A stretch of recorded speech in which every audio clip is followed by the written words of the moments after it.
lift up this night to you, Father. And we thank you that we're able to come together in this country, Lord, to worship you. And Father, I just lift up the countries that don't believe in you, Father, that keep their people down, Father. They have to go underground to worship you. And I just ask you to give them peace, Lord, to put it on the hearts of the leaders to let them come out and worship in public. And Father, I just lift up Second Baptist Church and St. John's, Father, and all your churches, Father, all over the world. I just ask you to bless them, Father, abundantly. I pray for salvations in the church and out of the church, Father. For the families, Lord, I just ask you to bless them, Father, with health and prosperity. Lord, just ask you to watch for those who are coming tonight, to protect them, Father, to draw the ones that you want here, Lord. I just ask you to put your precious blood and your angels around them and over them, Lord Jesus. And I just ask you to give Howard the words by your Holy Spirit, Father, to teach us, Father, to let him say what you want him to say, Father, and to let us hear and understand what you want us to hear and understand, Father. In Jesus' name I pray. Amen. Amen.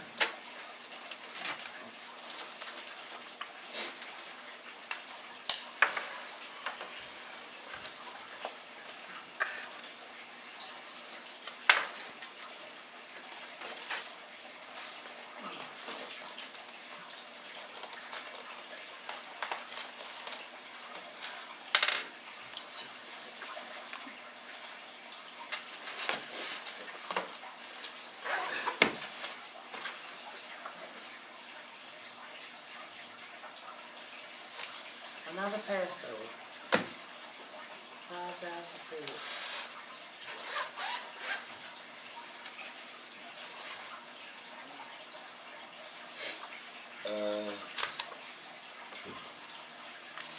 So we're at 6.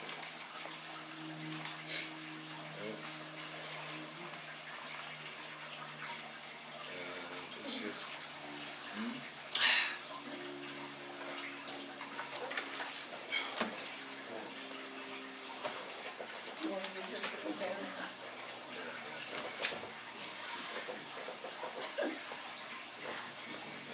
Confusing.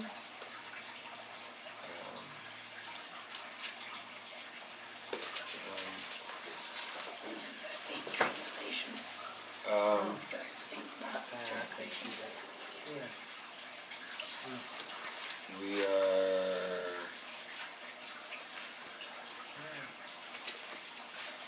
we still remember that the Gospel of John teaches that Jesus is the Son of God. It's cool.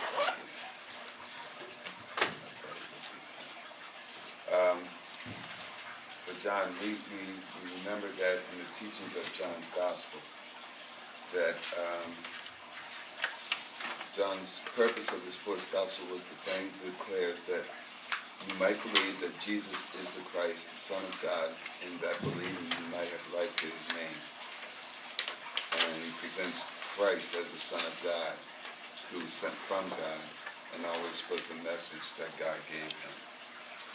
So it's interesting, if you keep that in mind while we're reading this chapter 6, I mean, because there's a lot of referencing back to Jesus being in the Father and the Father in him and how he's doing the work of the Father that sent him. And the things that he says to the disciples while everybody's looking on the miracles that Jesus is performing, he's trying to get them to understand that you first must believe of the Son of God and not just coming down for the miracles that you see being performed. So it starts out saying, after these things, and he's talking about the previous things that happened, and Matthew's 4:12 to 14:12 are the things, some of the acts that's the space between 5:47 and 6:1 in John. you have a lot of reading between Matthew 4:12 and Matthew 14:12. Are you two okay over there? You like kids that are, you know. I don't know what you got. That's okay, let's stay. I'll get it later. You guys want detention or something? I mean, Excuse me? Somebody's cooking. It smells good. I don't know. You sure you dropped it? Yeah, that's no. Was it A cough drop. yeah, Where is it? directly under, I got it. yeah. Sorry about that. And remember, the world has seen. Uh-oh. hey, wasn't me to drop it. Wasn't me that ate the apple? Yeah, that's it. Look, the one you gave me. Excuse me. Talking about that. Oh, no, I was just Yeah, clarifying. yeah. Following my leader. That can get you in trouble. So, again, John 5:47 to 6:1. All the things that he did in that space in John is actually covered in Matthew 4:12 to 14:12. Okay? And it says, again, it starts out with verse 1. After these things. So, after these things, Jesus went over the Sea of Galilee, which is the Sea of Tiberias. John chapter 6. What? I'm sorry. Would you say that? John 5:47 and Matthew 6:1 is? John 5:47 to John 6:1. It's actually the events that's covered actually between that space in there. Between those two is Matthew 4:12 to Matthew 14:12. You see the events that John missed in between.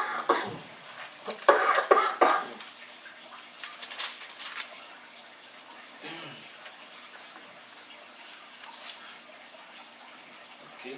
Okay. John 6:1.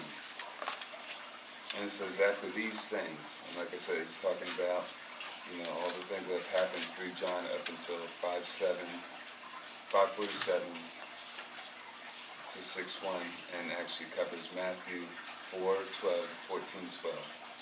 After these things, Jesus went over the Sea of Galilee, which is in the Sea of Tiberias.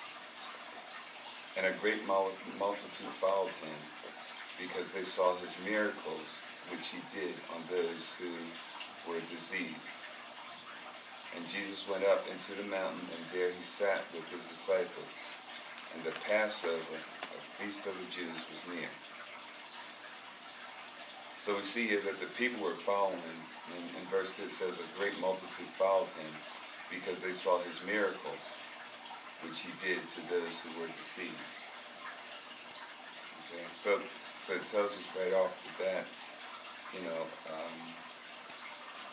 people were following him because of the miracles. It wasn't because of who Jesus was, the Son of God. It was because of the miracles that he was performing. That's why the people were following Jesus. When Jesus lifted up his eyes and saw a great company come up unto him, he said unto Philip, where shall we buy bread that these may eat? And this he said to test him, for he himself knew what he would do. So we see he's testing Philip. He's trying Philip to find out what he's going to answer the question of, what is he truly believing? Okay? Where shall we buy the bread that these may eat? Verse 7, Philip answered him, 200 denarius worth of bread is not sufficient for them, that every one of them may take a little. One of the disciples, Andrew, Simon Peter's brother, said unto him, There is a lad there who has 5 barley loaves and 2 small fishes. But what are they among so many?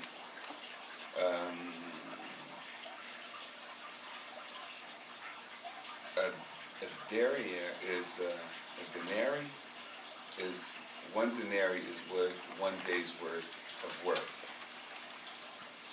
Okay, that's the best that I can read anyway.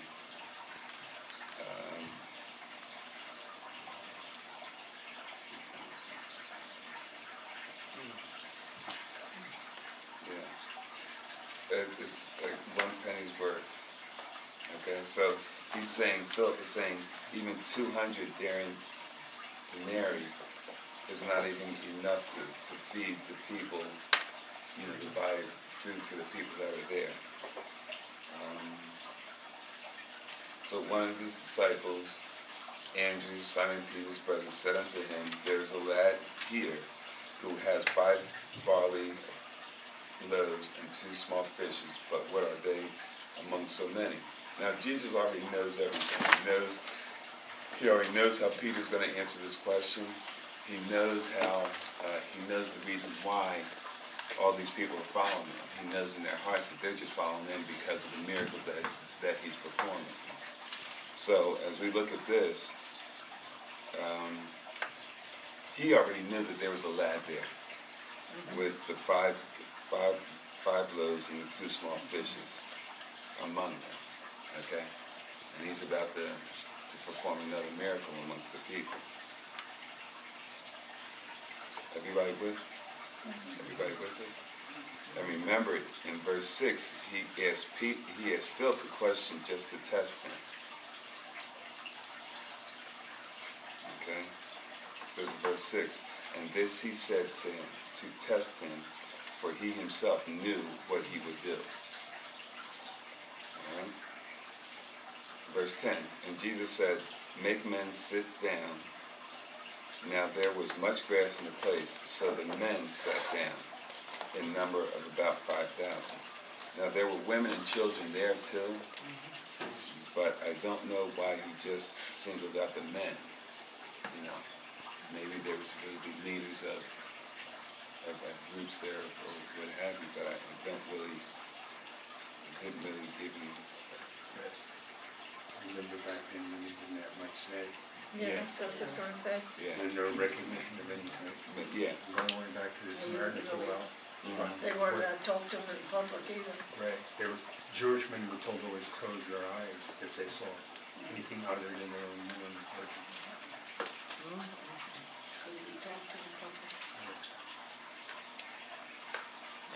Verse 11. And Jesus took the loaves, and when he had given thanks, he distributed to the disciples, and the disciples to them that were sitting down, and likewise of the fishes as much as they would. So he's already given thanks for what he's about to do.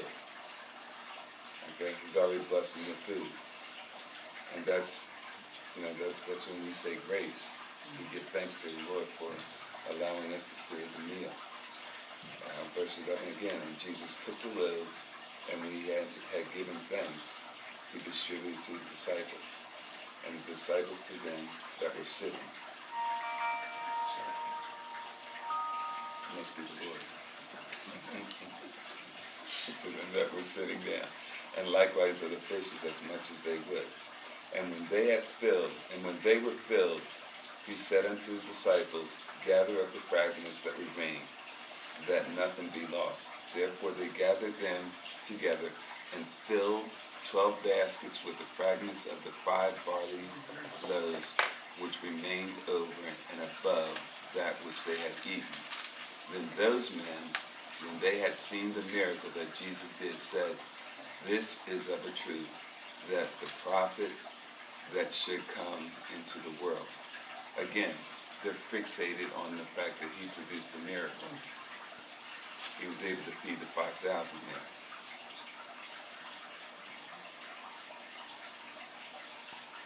there. Yeah, The one mine says it, how did yours say that first year? 14? 14.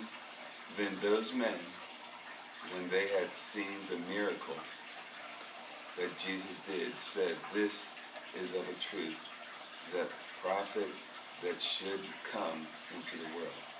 Okay, and mine says, then those men, when they had seen the sign that Jesus did, said, "This is truly the prophet who is to come into the world." Same thing I had. Yeah. He was reading about King James. So they come to Jesus. Yeah, this is the New King James. It says, "He is truly the prophet." Amplified says, "Surely and beyond a doubt, this is the prophet who is to come into the world." However, they capitalize prophet and who. Yeah. Prophet's capitalized here. Yeah, it's kind of the same. Yeah, my KJV doesn't, but it's an old one. It's from the 60s. Yeah, well, this is New King James.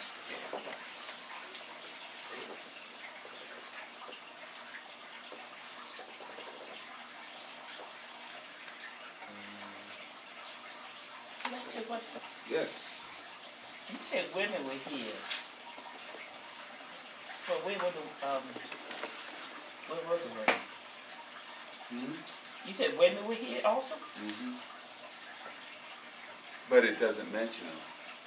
So it doesn't mention them. Right. What's the proof that women were there? Just like Brother Williams just said, the women were considered like second-class citizens, and they're not really mentioned, unless they have some significant part in what's being done at that time. But if they were considered second-class citizens, wouldn't it be more acceptable that they stayed at home and the men ventured out? Yeah, but at the same time, you've got to remember what they were doing. They were following. What they were following was this guy that was producing the miracles in Jesus. So even though they were coming along, they wanted to see for themselves.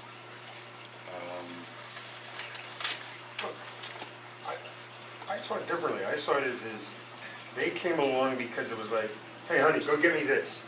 I'm not going to go get it. They were very subservient to their husbands at that time. On a number of occasions, remember, they were sent to draw water from wells. They did tasks.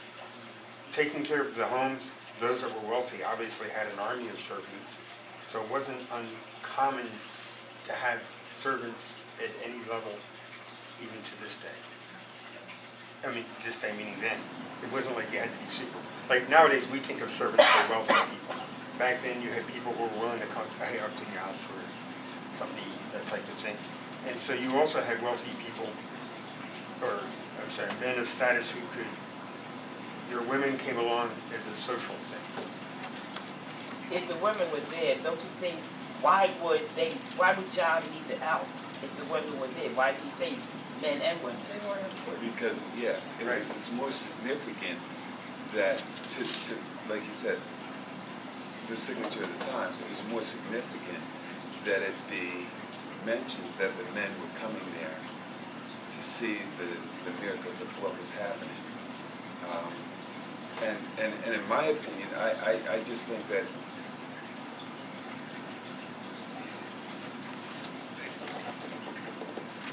Let's put it this way, not being funny.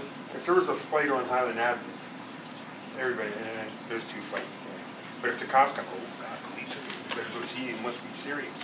So I think John treats it the same way to say, like, this was so important that 5,000 men showed up. If 5,000 women showed up, back in that time, yeah, so what? You women, that happens every day at a well, whatever. But treating it this way, it's like to say, this is how important it was. 5,000 men stopped whatever they were doing to go. Doesn't say that they were married men, single men. The women probably saw the miracles done too, so they Yeah. wanted to follow him too. Maybe they needed healing and stuff. Yeah, but And see, they still need the yeah. permission of. Yeah, I'm just looking at it as the women were intrigued by, you know, the whole townspeople were intrigued by what was going on, but only the men got the billing for coming out to see, because, you know, it's almost like if the man, which was the head of the household, came out, then most likely you would think that the rest of the family came out too. You know, well, they were following them too. I mean, who knows how far they followed. right. You know, so the women would go with the husbands and kids. So you say more or less the women would be tired, because if that's the case, I can understand that John left it out, but I don't understand why then they said, Jesus said, make the men sit down. So Jesus ignored the fact that women and children would be there only to address the man. So his purpose was just to address men and ignore the women women and children that were there. Well, again, like I said, the men being the head of the household, you know, and there were probably, you know, some. I'm not going to say what was there as far as titles, whether or not there were women that were there that were head of their houses as well. But that could have been the case too. But, you know, if you get the men to sit, which is the hierarchy of things within the household, you would get everybody in the family to sit.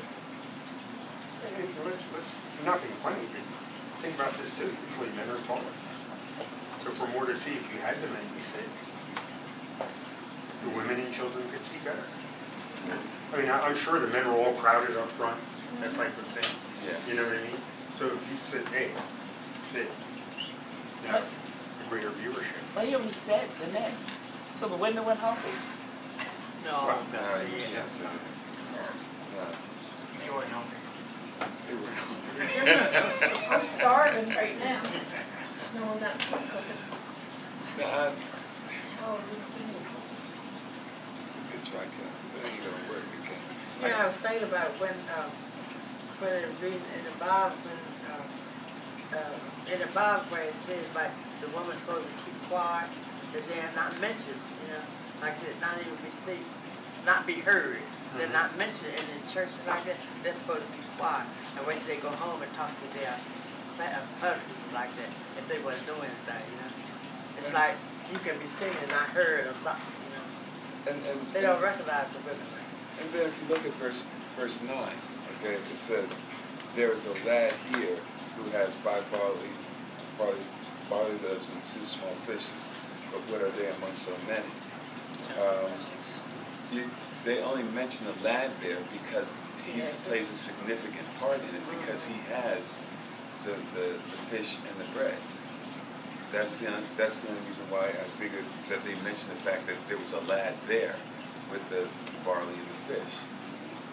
In my commentary here it says, it is recorded that these were thousands of men. So this means that there were women and children in addition. The mention of the number 5,000 is made to indicate what a minor miracle was about to take place.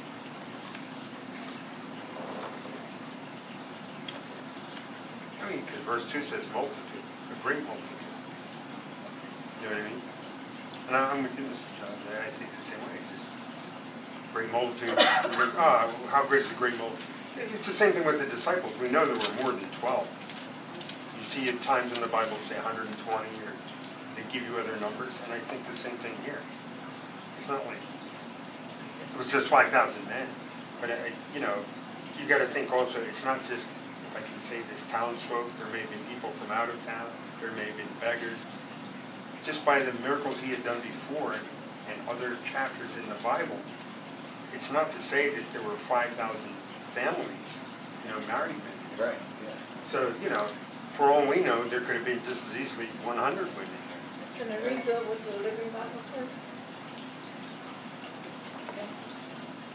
After this, Jesus crossed over the Sea of Galilee, also known as the Sea of Tiberias, and a huge crowd, many of them pilgrims, on their way to Jerusalem for the annual Passover celebration, were following him wherever he went. What did you say? Just check and see if they were still clean. So it said here that they were a lot of them were pilgrims going to Jerusalem, so they were following him wherever he went. you know, one thing you gotta If they're understand, pilgrims, there was families. you gotta put things in perspective about where they were, when they were. But she was wondering how come Yeah, I know where there they were didn't women there. mention women in Yeah. the When, if you go to the Middle East right now, this all took place in the Middle East. How much reverence does women have in the first place? Even today, in 2012, they're still walking around with veils on their head and this, and half the time they don't recognize who they are. Half the time the saviors, they're still selling kids into slavery, and they're still doing all that stuff for debts that are owed to the families. You know, there was an article on television not so long ago about a little girl, a little 6-year-old girl, so because her mother and father borrowed $2,000 to get their son operated on, and they couldn't pay it back. So they were going to sell her, give her to the person that they owed $2,500. And because this lawyer from the United States went over there and got her out of that. Women didn't have any reverence. And everything you talk about is men in here most of the time. Most of your conversations about men, except for Mary, who happened to give birth to Jesus. And a few other instances where women are talked about. But most of your conversations are about men, the men. So they didn't mention women because it wasn't important to them. It was how many men were there. Not how many women were there, or kids, or anything else. It was how many men were there. And if they had their wives, they had their wives. They didn't. We know that there was women there, but they don't mention it. So the Bible, I mean, this thing is, how old is this? When did this take place? This took place 2,000 years ago. And women didn't have any representation. You don't see much mention of man servants. You see a lot of mention of women servants.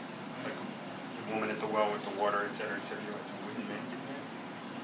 Well, men didn't get water. They didn't go fetch water. No, I understand, but I'm saying at all levels. Even if you were a single man and didn't have a woman, you'd think, well, wouldn't a man? You hear of the money changers, men at the temple, after body. Yeah, I do say. I don't know if I gave it to you.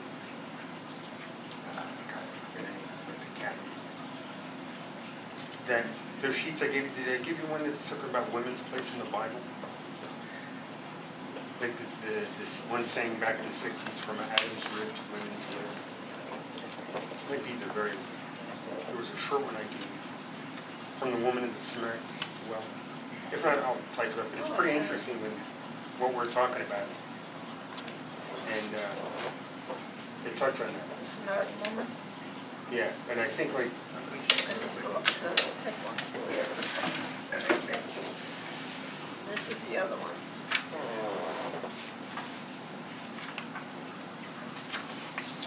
But I can imagine when they're having gatherings like that, I can imagine where women are. They're sitting way in the back. Because you can go to When they places went to now temple, the women sat in the in the back. And you can go to churches now where women sit on one side and men sit on the other side. They divide. So And the Muslims, same thing when they're in the back. So they didn't give much reverence to women. Just the way it is. this is some of it. That's some of it. Here, the purple. Look at this one. A Hebrew man did not talk with women in the street, not even with his mother, sister, daughter, or wife. According to the most liberal view of Deuteronomy 24:1, a Hebrew husband could divorce his wife if she was found familiarly talking with men.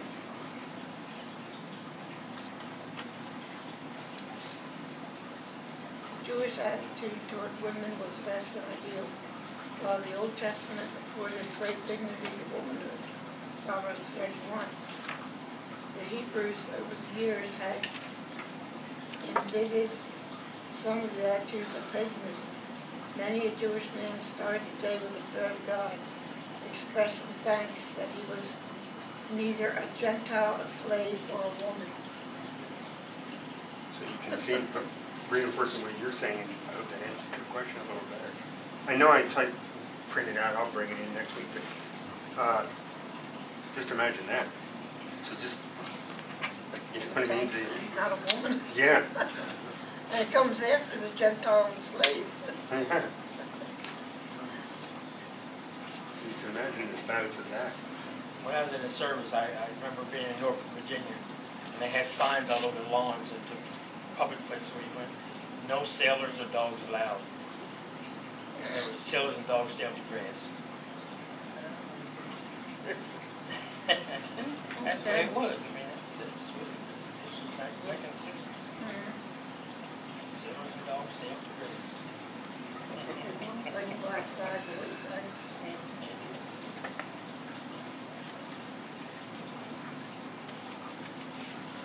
Okay, does that answer your question?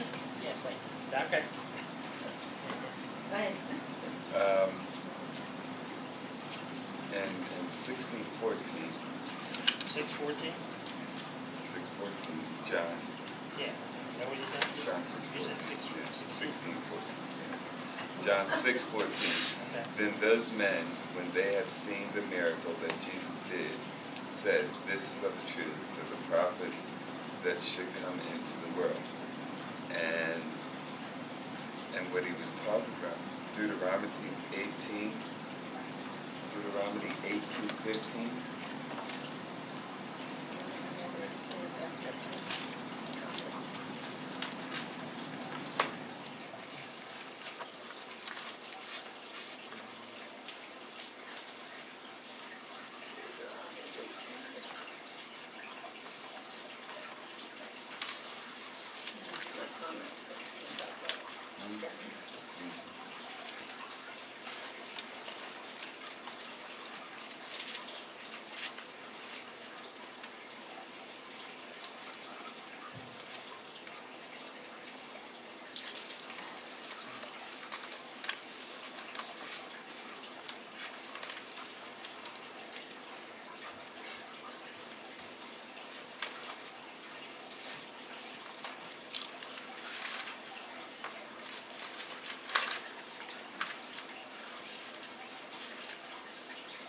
Anybody good? Deuteronomy 18, verse 15. The Lord thy God will raise up unto thee a prophet from the midst of thee, of thy brethren, like unto me, and unto him ye shall hearken, according to all that thou desirest of the Lord thy God in Horeb, in the day of the assembly, saying, Let me not hear again the voice of the Lord my God, neither let me see this great fire any more, that I die not. Verse 17, And the Lord said unto me, They have well spoken that which I have spoken. I will rise them up a prophet from among their brethren, like unto thee, and will put my words in his mouth, and he shall speak unto them all that I shall command him. And it shall come to pass that whosoever will not hearken unto my words, which he shall speak in my name, I will require it of him. So they just thought he was another prophet like Moses. Exactly. He was the Messiah. That's what they were saying in verse 14, when it says, Then those men, when they had seen the miracle that Jesus did, said, This is of truth that prophet that should come unto the world, when they saw him produce this miracle here.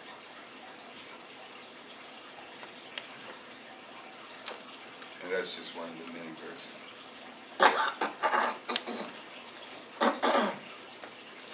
Because you got to remember that the Jews, they were also taught to know the history as well,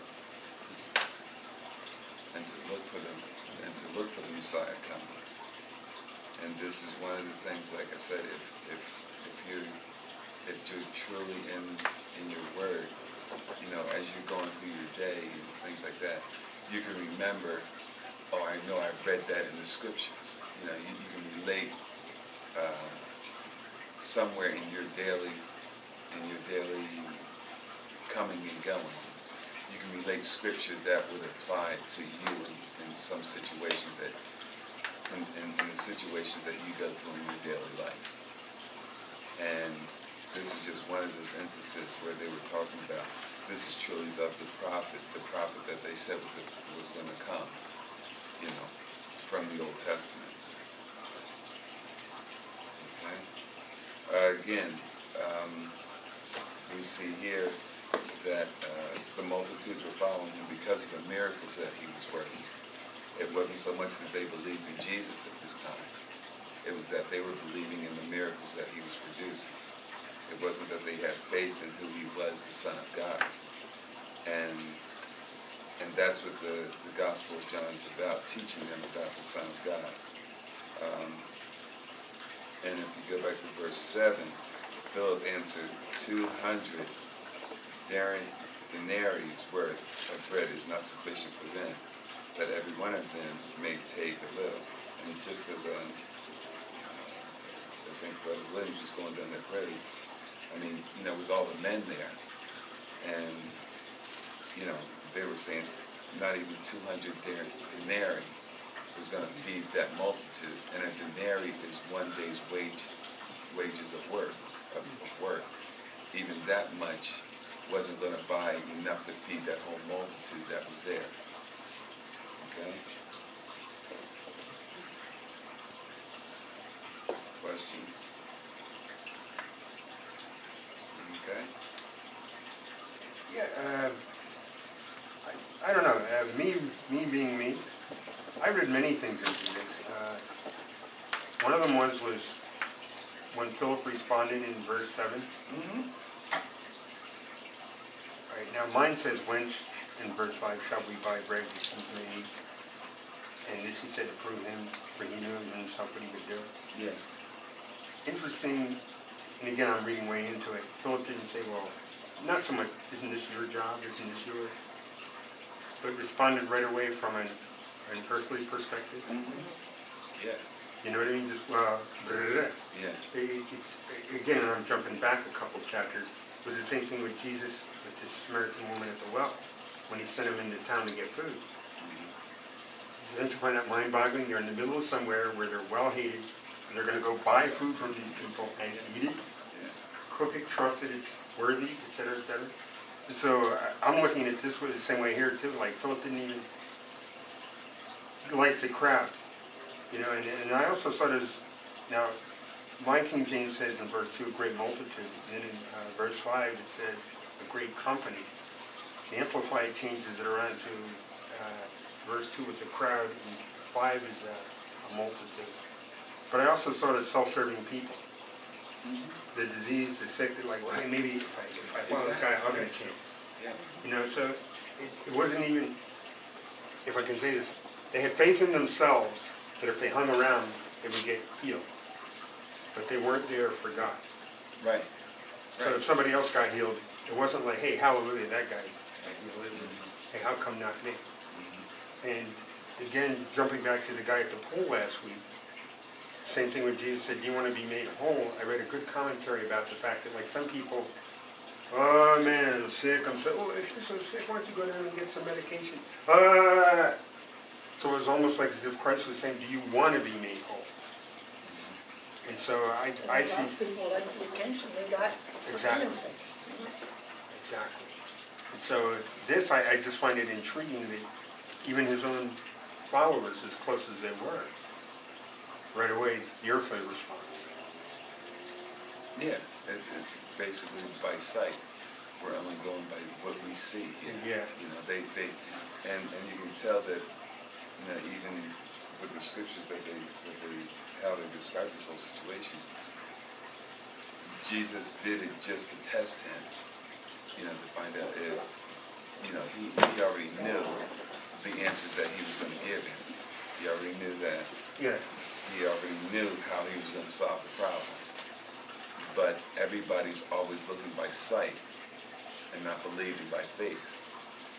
And that's, it's sort of like the prelude going into the rest of this chapter here. You know, you're always looking by sight, but he wants you to believe in him in who he is and have faith in him as the Son of God. He's late, he does get the naughty chair. Well, he's a minister now, so. No, that's not excuse. He made it. With all those that did make it. Did you just say that dinero was one day's wage? I've got here, it says, a denarius. It says here that An Philip answered ordinary- him 8 months' wages for not buying enough bread. Representing, that's 60 cents, or representing an ordinary day's wages for labor. It says here 8 months. It's funny, mine was published in 1964. Yeah, second thing. Now, mine was, wait. Now, mine was published in 1964 and says equivalent to a drachma or 16 cents. And then another point they bring out, that it could also buy you 16 donkeys. And then the ironic thing is when you, when I looked at the Amplified in the King James on my smartphone here, when you do the math, they all say $40. Yeah.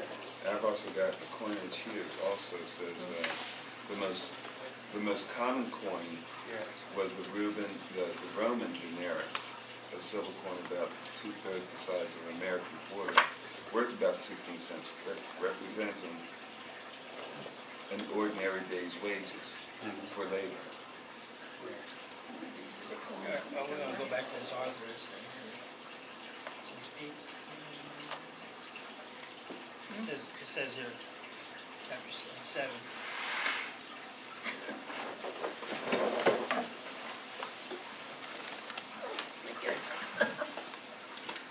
Chapter 7. No, that's chapter 7. Verse 7.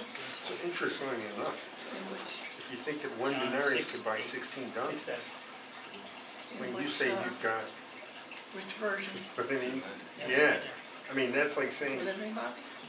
it was a good amount of food, it just wasn't enough to serve feed the 5,000, so to speak. Right. Or Yeah. he compared it to 20 denarii. 200 denarius wasn't worth the bread sufficient to What's that say feed down them. below there? Yeah. In the next chapter, what does it say? Jesus feeds the 5,000. Because I'm sure, I'm not gonna say they bought food on a daily basis, but I'm sure they had enough 6, to, 7. you know what I mean? Yeah. It's not like there's a 7-Eleven up at the northern end, So yeah. Philip replied, it could take a fortune to begin to do it. That's in the Living Bible, was the King James. Oh, okay, maybe I'm in the wrong. What's the one at the bottom? What's the one at the bottom? Philip answered him, 8 months' wages would not buy enough bread for each one to have a bite. That's 200 denarii 100. in the Greek denarii. 100. Yeah, so it's basically a penny a day. Yeah.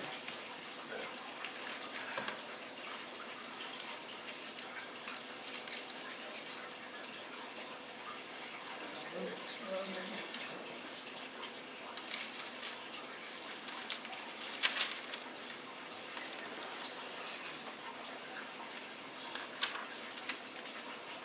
Says in my King James, I think it was King James. It says, King James Version, it says 200 pennies. Philip answered him, 200 pennies worth of bread is not sufficient for them, for that every one of them may take a little. 200. So 1 denarii would be a penny. I mean, it was still a good amount of food when you really think about it. It's just, Yeah. I mean, donkey-wise, you're talking, you know what I mean? Especially 320 donkeys. Okay. All right. Jesus walks on water, 15. 6:15. When Jesus therefore perceived that they would come and take him by force to make him a king, he departed again into a mount himself alone.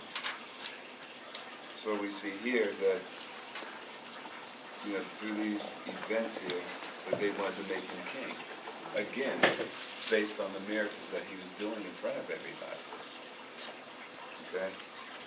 Jesus therefore perceived that they would come and take him by force and make him a king. And he departed again into the mountain by himself. And he's showing the, you know, he says it much in this verse and the verses afterwards that he came to do the will of his Father. And when they wanted to make him king, he's like, no. I'm just down here to do the will of my Father. I know what my assignment is. And, you know, if anybody, if it had been one of us, you know, that they wanted to elect us the president, you know, we see the prominence in that and the stature in being the president.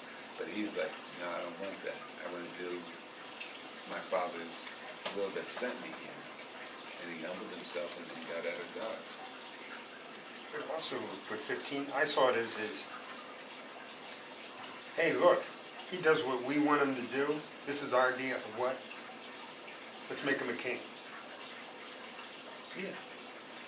But again, not seeing him for what he was. Mm-hmm. They only saw their self-certain need.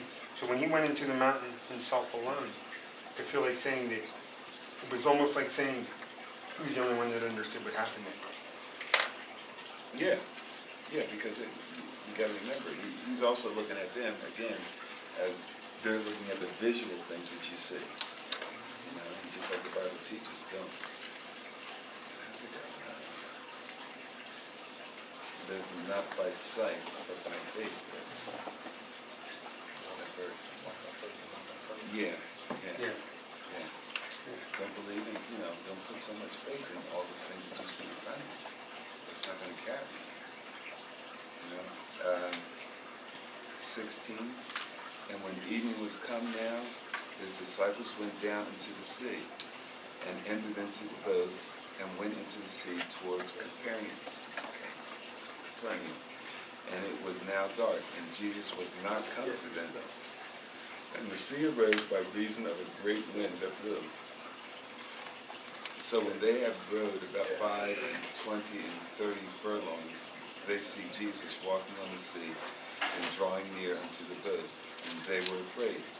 But he said unto them, It is I, be not afraid.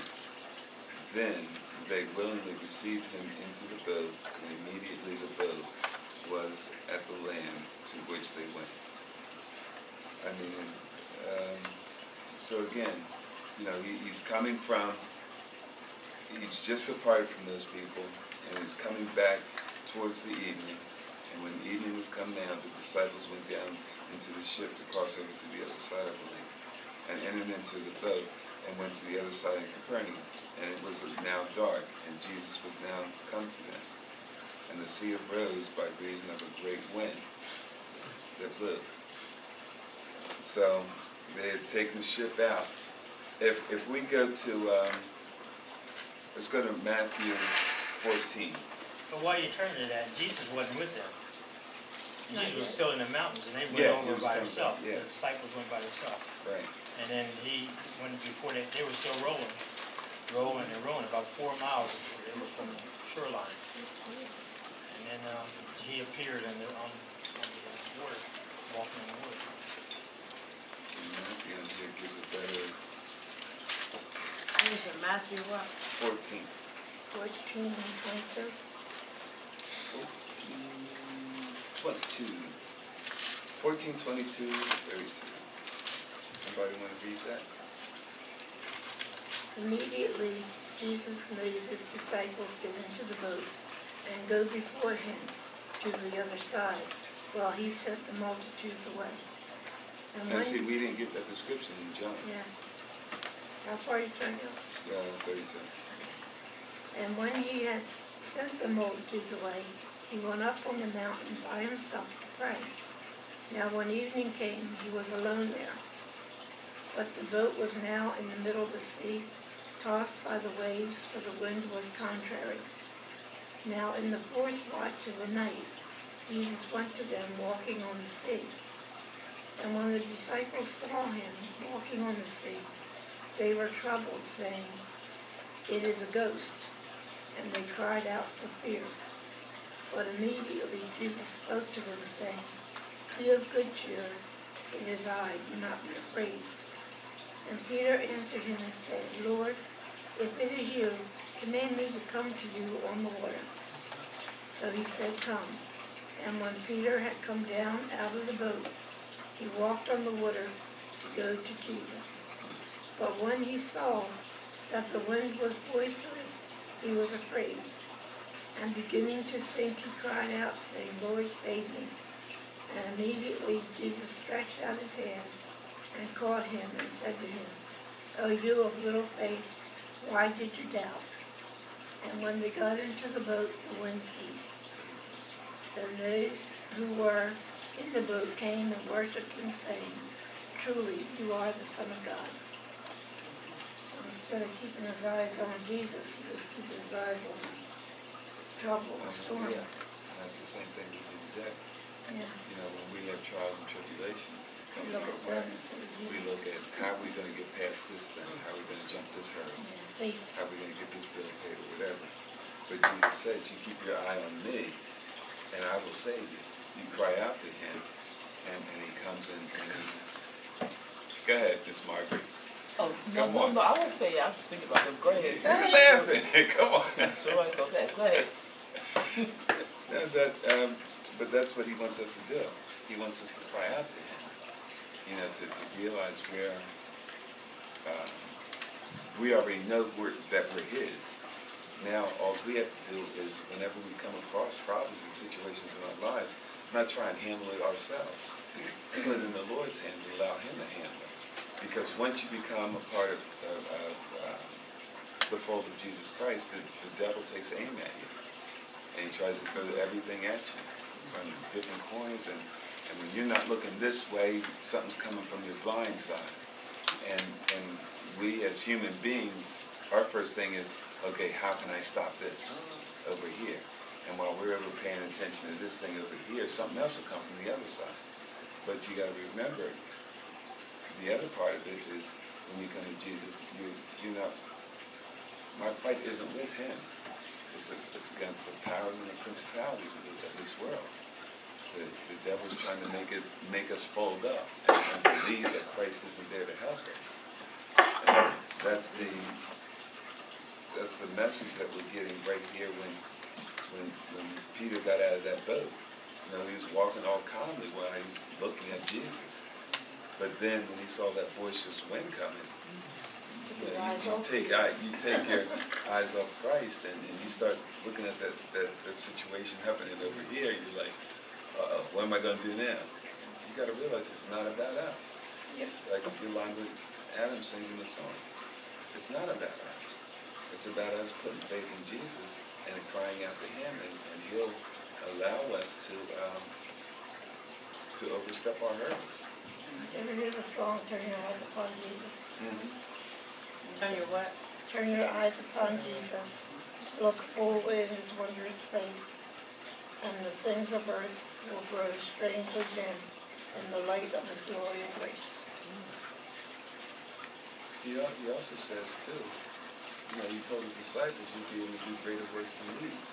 And one of those, you know, we'll look at those mountains, and if that mountain's in our way, we'll be able to say with faith, mountain, get out of my way.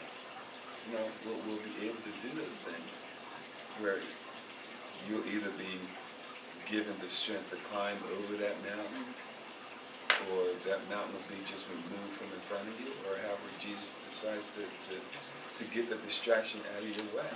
You know, he gives us the power to go through that tribulation that we're going through. But here you get more of a descriptive view of what Jesus is walking on the water. And it talks about, you know, how he sent the multitude away. Jesus, in 22, straight away Jesus constrained his disciples to get into a boat and to go before him unto the other side while he sent the multitudes away. We don't get that description in John 15. It just says, when Jesus therefore perceived that they would come, and take him by force and to make him king, he departed again into a mountain himself alone. So he sent the multitudes away. And then after he sent them away, when he had sent the multitudes away, he went up into the mountain privately to pray. And when the evening was come, he was there alone. And then he decides to go and meet the guys in the boat. But the boat was now in the midst of the sea, tossed with the waves, for the wind was contrary. And in the fourth watch of the night, Jesus went unto them, walking on the water. And when the disciples saw him walk on the sea, they were troubled, saying, "It is a ghost." And they cried out for fear. And in John, you don't have that. It just says, and when evening was come, now his disciples went down into the sea, and entered into a boat, and went over to the other side towards Capernaum. And it was now dark, and Jesus was now come to them. And the sea arose by the reason of the great wind that blew. So we get more of a description in Matthew. So John and Matthew both were there at this event? Mm-hmm. Okay. So they just wrote what they saw. Just like Pastor Thomas often tells us, you could be at the same intersection, and one accident happened. But if you're standing on this corner, somebody's standing on that corner, someone's standing over there, someone's standing there, you're going to see the same accident in 4 different versions.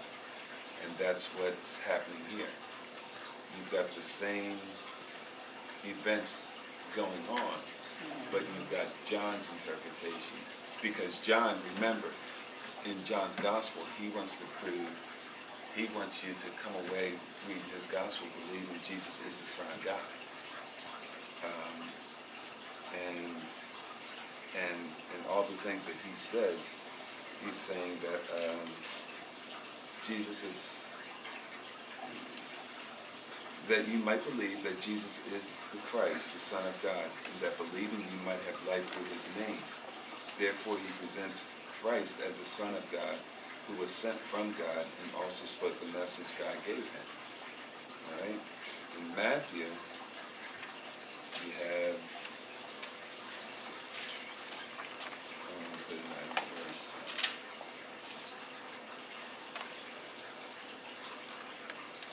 presents, the Gospel of Matthew presents Christ as the son of David and the son of Abraham, because he is portrayed as the king. All right?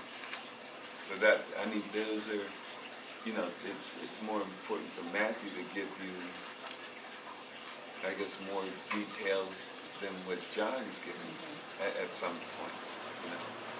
Because obviously they didn't get together and No. proofread each other's But the thing is, even with that, and with the 66 book and the many authors that it has, you've got everybody saying the same thing about this one Messiah that's going to come. And even in the prophets, they didn't come together and collaborate with this message about how Christ was going to come. But what he does do is, the word says that he's inspired by God. And he gives them each a message. And the whole message within this Bible talks about Jesus being the Son of God, the Messiah, the coming King. The book of Revelations, how the world's going to end. What's going to happen through time. All of those things. But I think one thing that's been a little confused is this. Listening to the different types of Bibles, there wasn't any loss in translation between, I guess, translating, because they wrote in Hebrew or something. You don't think anything had been changed? Because, you see words here that's changed.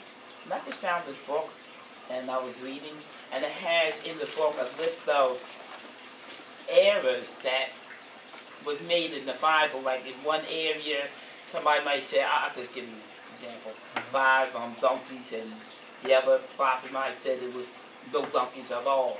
So, you know, is a lot of this man trying to read whatever language those people wrote at that time?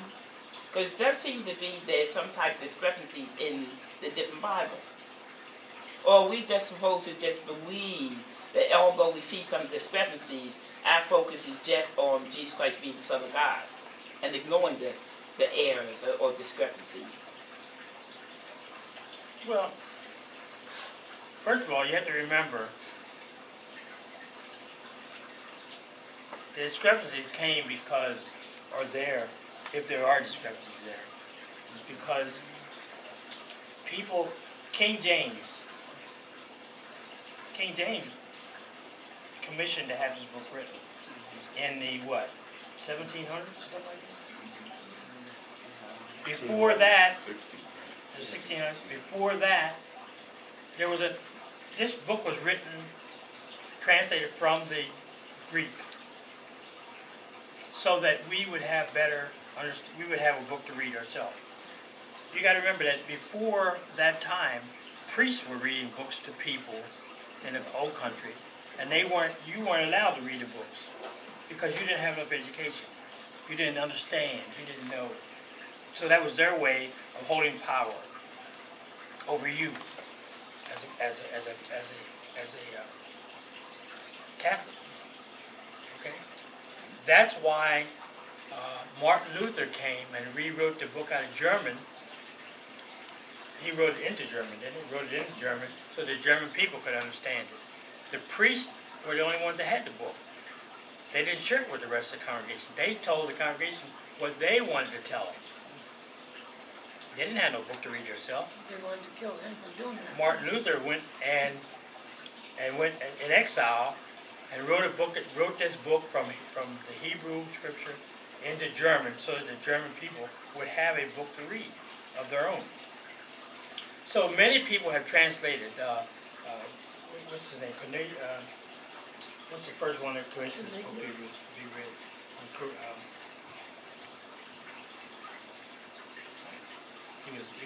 He was a king of something. But anyhow, he commissioned it to be written so that the Catholic Church would have it.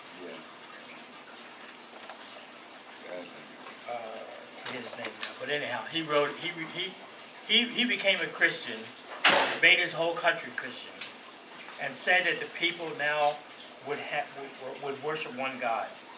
And he commissioned that this book be written. This was way back in the 3rd or 4th century, I guess it was. 100 AD. Yeah. Where he said that everybody would now be able to, he was a Christian, everybody's going to worship God. Well, where did you get it from? Because what's in the Ark of the Covenant? I thought that the scriptures and all that was in the Ark of the Covenant. No, the Ark of the Covenant, no. Well, where did they get all this from?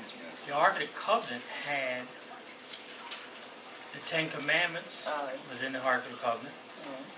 The book of Moses that Moses wrote was came down and he wrote the laws. That was in the Ark of the Covenant. But wasn't most of them Moses was the Exodus, Genesis, and he wrote most of the Old Testament, didn't he? Moses? Yeah, but it wasn't put in the Ark, was it? Not in the book. We just did that. The books. Okay, where was his book? Just the Commandments. the commandments and the what else was put in there? The budded, the things that budded. But And, where did they get these books of Moses to be able to translate it and put it into what we're reading now? They had people. Yeah, well, they had people who wrote. Moses did those things. You told the story to your daughter. Your daughter told her daughter. They kept it going, and and these stories all came out to where it was. That's how they told stories in those days. They kept the history going by telling stories of what happened, how Moses did this, how Numbers was got together. All of the people got together and they made the laws. Just like Jesus said, you know, they asked Jesus about divorce. Remember that? When they asked him about, is it true that we can divorce our wives? Mm-hmm. They said, well, Moses said we could do it. And Jesus said, well, Moses only said you could do it because you were so hard-hearted. Now God didn't say you could do it. Moses said you could do it. And Moses said you could do it because you insisted, you kept putting the pressure on Moses, and Moses changed his mind to do it. But it wasn't that way from the beginning. God didn't mean for you to get divorced. Remember that? So, all those stories were written, they were all written. The American Indians had stories, and they didn't necessarily write them down either. They told stories, and they kept it going, And that's how the religion of their tribes came up. That's how you know what happened to them back in before the white man came here. Also, you got to remember one of the printing press. They finally made books available to people. Right. King James came along and said, "Hey, look, what better book? Get everybody reading." And now we have a universal. And He just translated explain a lot, yeah. but it was written. They had scrolls now. Yeah. People did write. They wrote them down. Yeah. That's where they found the Dead Sea Scrolls in 1940 something. Yeah. In these caves. They were from way back in Jesus' time. They were in the caves and they were preserved. That's what the Rosetta Stone is all about.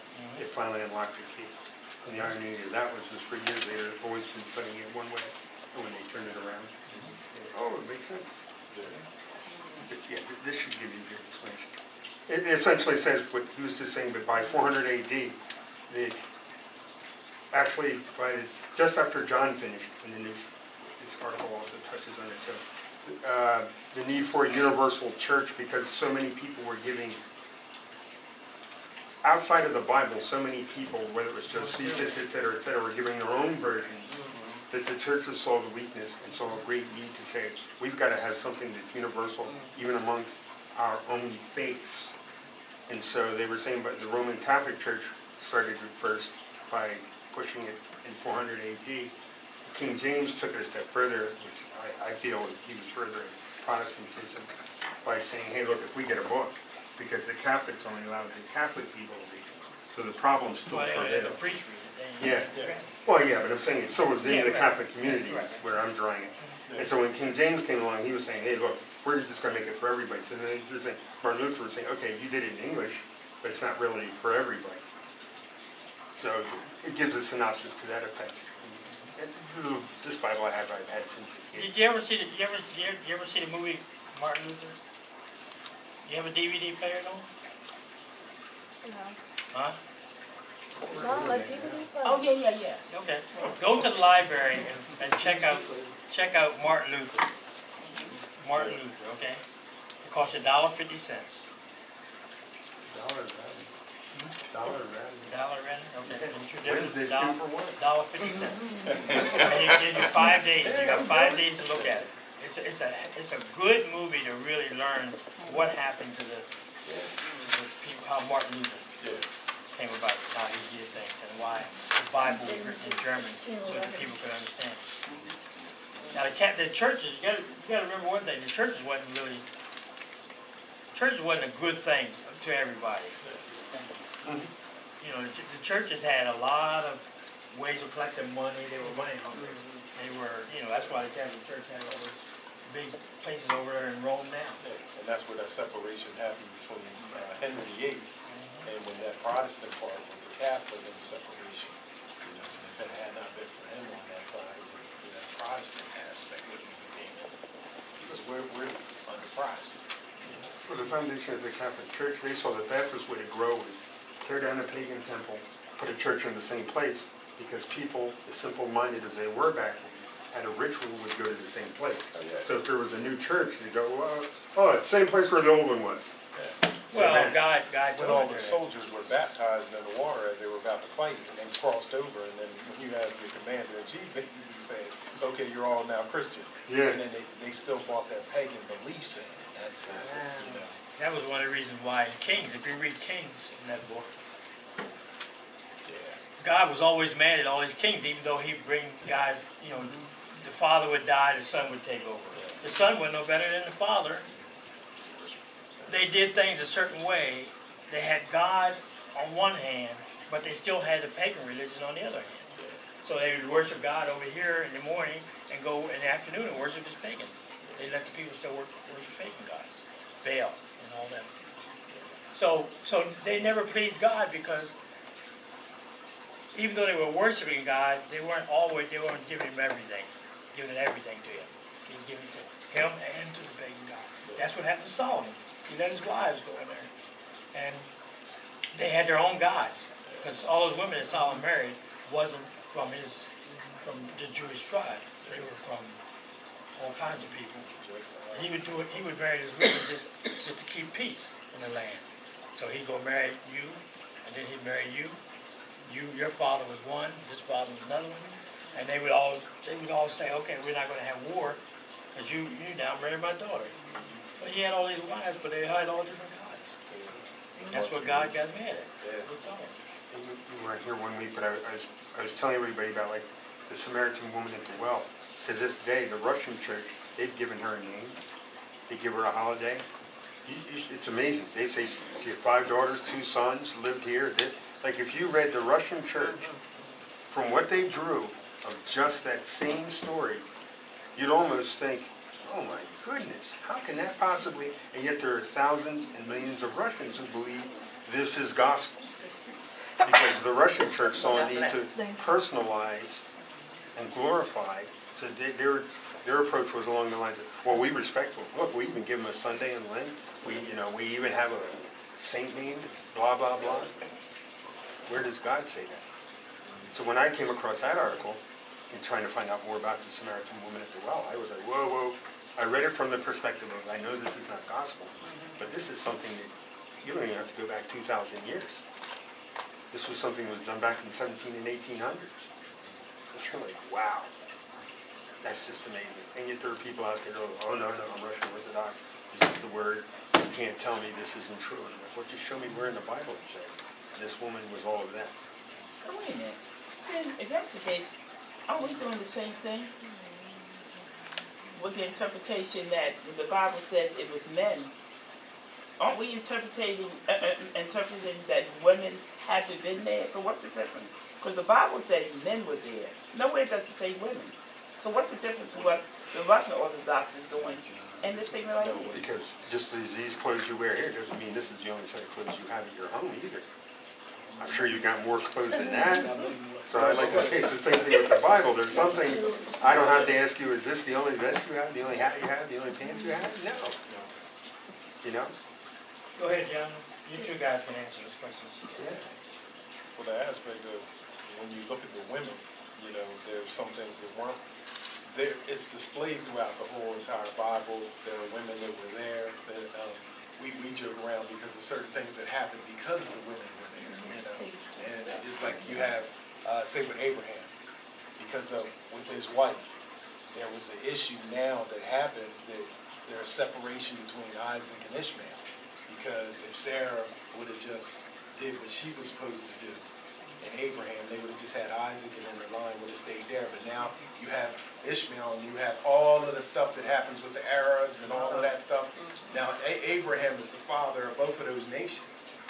You have the Jewish nation, you have the Arab nation.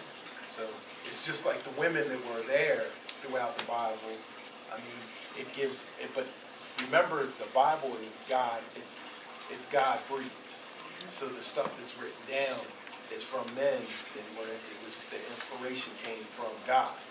It was, so just see it that way. When everything in here is God breathed. So God was the one. He's the author of it. You're saying it's God breathed? God breathed, meaning he's the one who said, like, God gave them the inspiration to do it. He gave them the inspiration. So all inspiration came from God. Yeah, like they couldn't put their own interpretation in it. Like when Mark, when he's sitting there writing, he couldn't put his own spin on it. He might have written in Greek, because he was Greek, yeah. So he wrote that way, but he didn't put his own spin on it. Like the way we put our own interpretation and words in there. Like his nonchalant attitude. Blase, we'll put that in and we'll understand it. No, it would mean something different because God said it this way. That's how we always have to look at it. It was God breathed. Not only that, but you got to remember that these guys, they were serious about what they were doing. They weren't just guys that were walking around, having a good time. These guys died for what they believed in. they believed that Jesus was the Messiah. They tried to tell other people about that. Everybody else was mad because they were telling them that. Telling people in their neighborhood about Jesus. Who is this Jesus? You know, they said, well, Jesus is the Messiah. Jesus is the one that comes to save your life. Jesus is the one that's come to save everything. They took these guys, they hung one guy, Peter, was it? They hung Peter upside down. That's how he died, from going around talking that stuff about Jesus. They stoned Philip. They stoned him to death. He was a young man. They stoned him to death. He was talking about Jesus. Next thing you know, they stoned him. They hung, who else did they do this? Steve. Paul died. Paul. All these guys, they died because they were writing this stuff and telling everybody about it. And you had people in the world who says, this is blasphemy. You know, they knew about the Old Testament. They didn't know about the New Testament. They knew all about the Old Testament. And that didn't sound like what they wanted to hear. It wasn't what they wanted to hear. They wanted to hear about this guy. Who is Jesus? Oral Roberts can come and he'll draw a stadium full of people. Who is the guy here? Yeah, thousands of people go to the stadium to hear him talk. Yeah. Thousands of people come to hear Jesus. And Jesus was saying, who's that guy? Benny High. You know, he'll heal somebody right in front of you. Yeah. He'll touch him on the head, they'll fall back and fall out. Well, just think of how many people follow him where he goes. Same thing then. People were following Jesus. They were following him all around the place. He was performing all kinds of miracles. Now, people still couldn't get it in their mind that he was the Son of God. He was still talking and stuff about, I am the Son of God. I am the life. I am the way. Follow me. I'm going to touch this guy. I'm going to put spit on the ground. Put it on his eye. Go bathe in the pool. When you do, you'll be made whole. He said, I don't know how yesterday I was blind. Today I'm not. That's all I can know. Remember, if I could just touch the handle of this garment. That's all. So you had all kinds of people thinking that, who is this guy? They were following him around. They wanted to see a miracle. They wanted to get healed. They wanted to do this. So 5,000 people on the mountain, it wasn't no big deal. And they probably brought their wives, came out. They were from that town and from other towns. And towns wasn't but 7 miles away. It wasn't no big distance like you going to Philadelphia to see somebody walking over there. You had 4 or 5 towns that were right around each other. They could walk right up and within an hour they could be there. And that's what they were waiting for.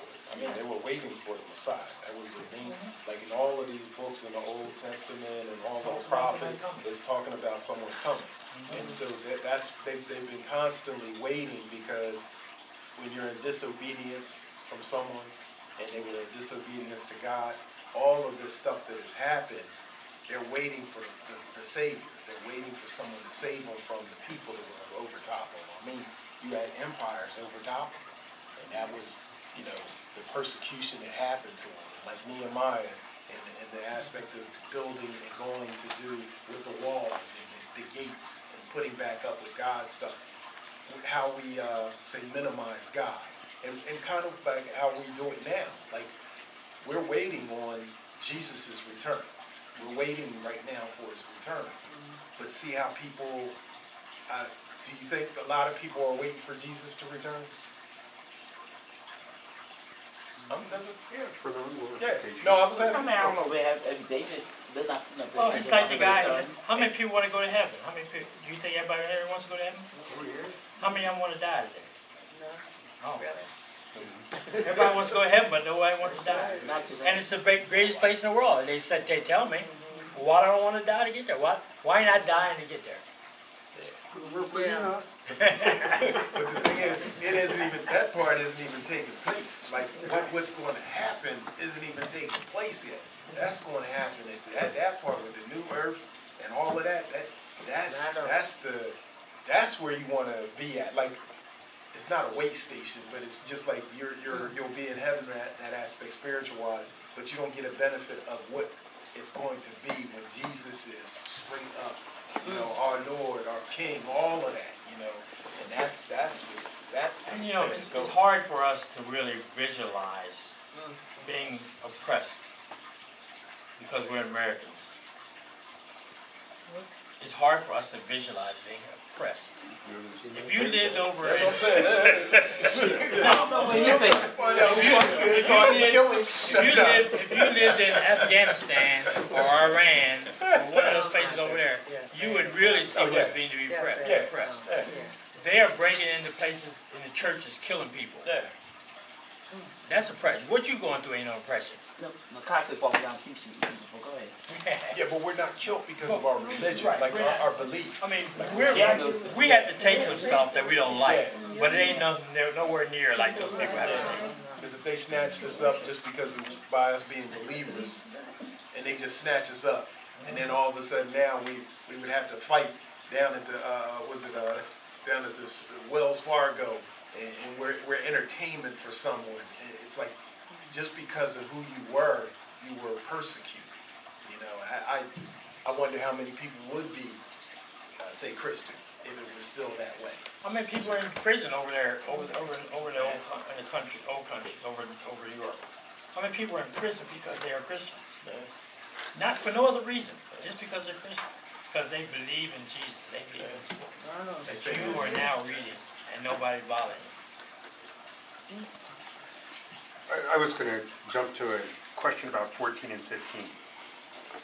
And that was when then those men who had seen the miracle that Jesus did said, "This is of a truth, that prophet should come into the world." If they can say that in one breath, and the next breath make him a king. Yeah. But it's the same, like Saul. Go back to when Saul became king. What happened? You had the people stating to Sam, they wanted a king. They believed that they needed a king because all the other areas had kings. They believed that they needed a king to save them. So because without a king, Who was the last king they had? last king was They had David. no, they had a Solomon. king during that time period. It was what do you mean king as in Who ruled that area? It was it Herod? Herod. Yeah, Herod. he was king. He was king at the time. Yeah, but he was ran by the Romans. Like he had to go over and be like, his king I'd like to go over down. here and yeah, What? yeah. It was like I'd like to go over here and do this. Is it possible for me to kill this guy named Jesus? And they were like, and that's when Rome was like, yeah, do whatever. This is why I wash my hands. Do what you guys got to do. Yeah, nah, that's. They wanted the people wanted when they say they wanted a king, the people wanted to be like the other nations that were around them. They wanted everybody else had a king, but then, and God just wanted His people to follow Him. So you've got to understand, these are the people that saw Him do the miracle. So the crowd was okay. The crowd was okay, but the spiritual leaders, they themselves that were Jewish, the Pharisees and the Sadducees, are the ones that were saying, no, you can't do this because you're upstaging us. And then that's when they come and arouse the crowd and got them to say, crucify him. One started, and that's why you've got to watch following a crowd. Yeah. You know, if you believe something true, take a stance on it. You know, take a stance and really stand there. Because the Jewish people are what put Christ on the cross. You know, when they said crucify him, all because Caiaphas was like, crucify him, set Barnabas free. Then the other thing I wanted to say was, even in the Old Testament, the prophets there, they were being crucified. I mean, crucified and everything else because of what they were telling their own people about the things that they were doing, which were going against God and His laws. And there's one story in here where Lazarus and Abraham, And he's saying, you know, permit him to go and tell my brothers, you know, that basically this is hell down here. You know, send somebody, send him over there to tell my brothers. And yeah, and he said, no, you know, if they wouldn't send, they didn't believe the prophets that I had before them, you know, when in the Old Testament, they tried to kill those, they're just going to do the same thing over and over. They've had their chances to believe it. And then the other part was the Jewish people, they were thinking when they said they were looking for the Messiah, they were looking for that king. You got to remember this. They were looking for him to come on his white horse. Crowns, spears, bows, and his big army is like, I'm going to shut this whole Roman thing down. Israel's going to rule. But when they believed that this man came to rule the world, they were like, no, he wouldn't do that. He wouldn't come like that. We expect him to come and actually, you know, put some rule here, shut the Romans down, set up Israel, let us be kings now of the earth and all of that. So they were looking for something completely different than what actually came. They couldn't pass the fact he was the parents were. His parents married Joseph. Uneducated and all of that. No education. I mean, and he didn't come in this like shining armor and, you know, this big old, you know, helmets and, you know, I'm the king of kings and all of that. He didn't come that way. He didn't look rich. Yeah. He came basically humble. And Well, they were looking for a man who was based on earthly values and not spiritual values. Right. So as far as they were concerned, again, by sight. They Yeah. were looking at everything by sight and not looking at the inner side, you know, which Christ wanted them to do. To believe in faith that he is the king that was sent down there to be the savior of the world. And they were looking for something completely different. And they were blinded by the illusions of what their mind had gathered up over those years. Even though they were reading the Old Testament and they knew all the laws and they knew what this prophet was going to do, but when this man came, wait a minute, you know, I'm going to have a hard time with this. I know what the book says, and this is him in front of me. No, it's hard for me to believe that. And that's what they were saying. It's hard for me to accept this guy to be the king of the Jews. But Malachi, but that part where Malachi 4:5, Malachi is seen as that part of the last prophets. Malachi states, and it's behold, I will send you Elijah the prophet before the coming of the great and dreadful day of the Lord, and he shall turn the hearts of the fathers to the children, and the heart of the children to their fathers, lest I come and smite the earth with a curse. That basically is the last thing that's stated in the Old Testament, Malachi 4:5.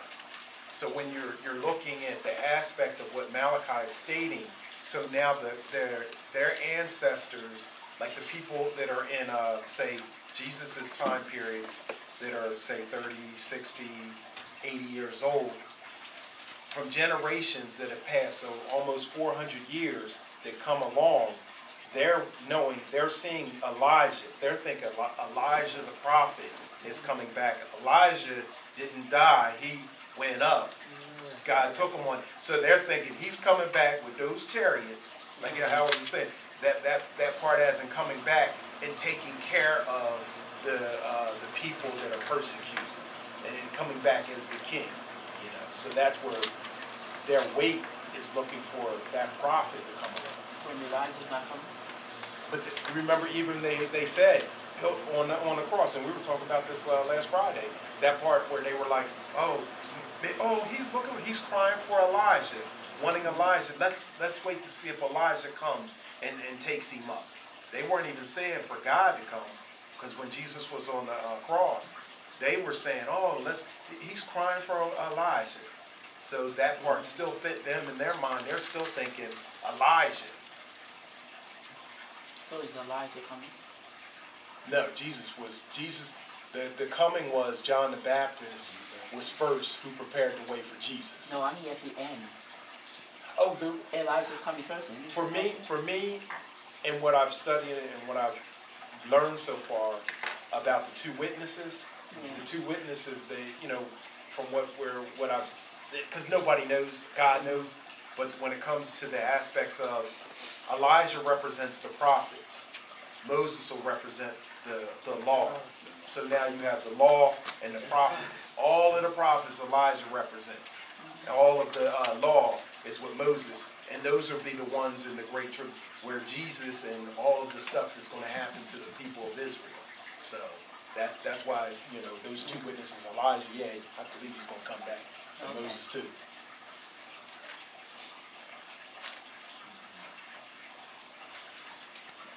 That's supposed to be the two witnesses, right? Yes.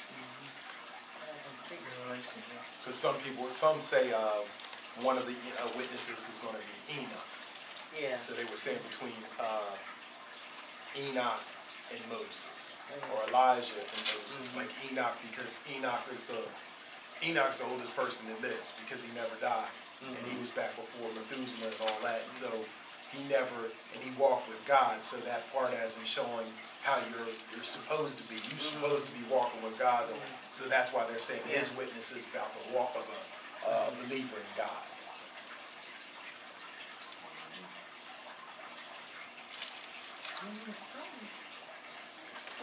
Okay. Any more questions?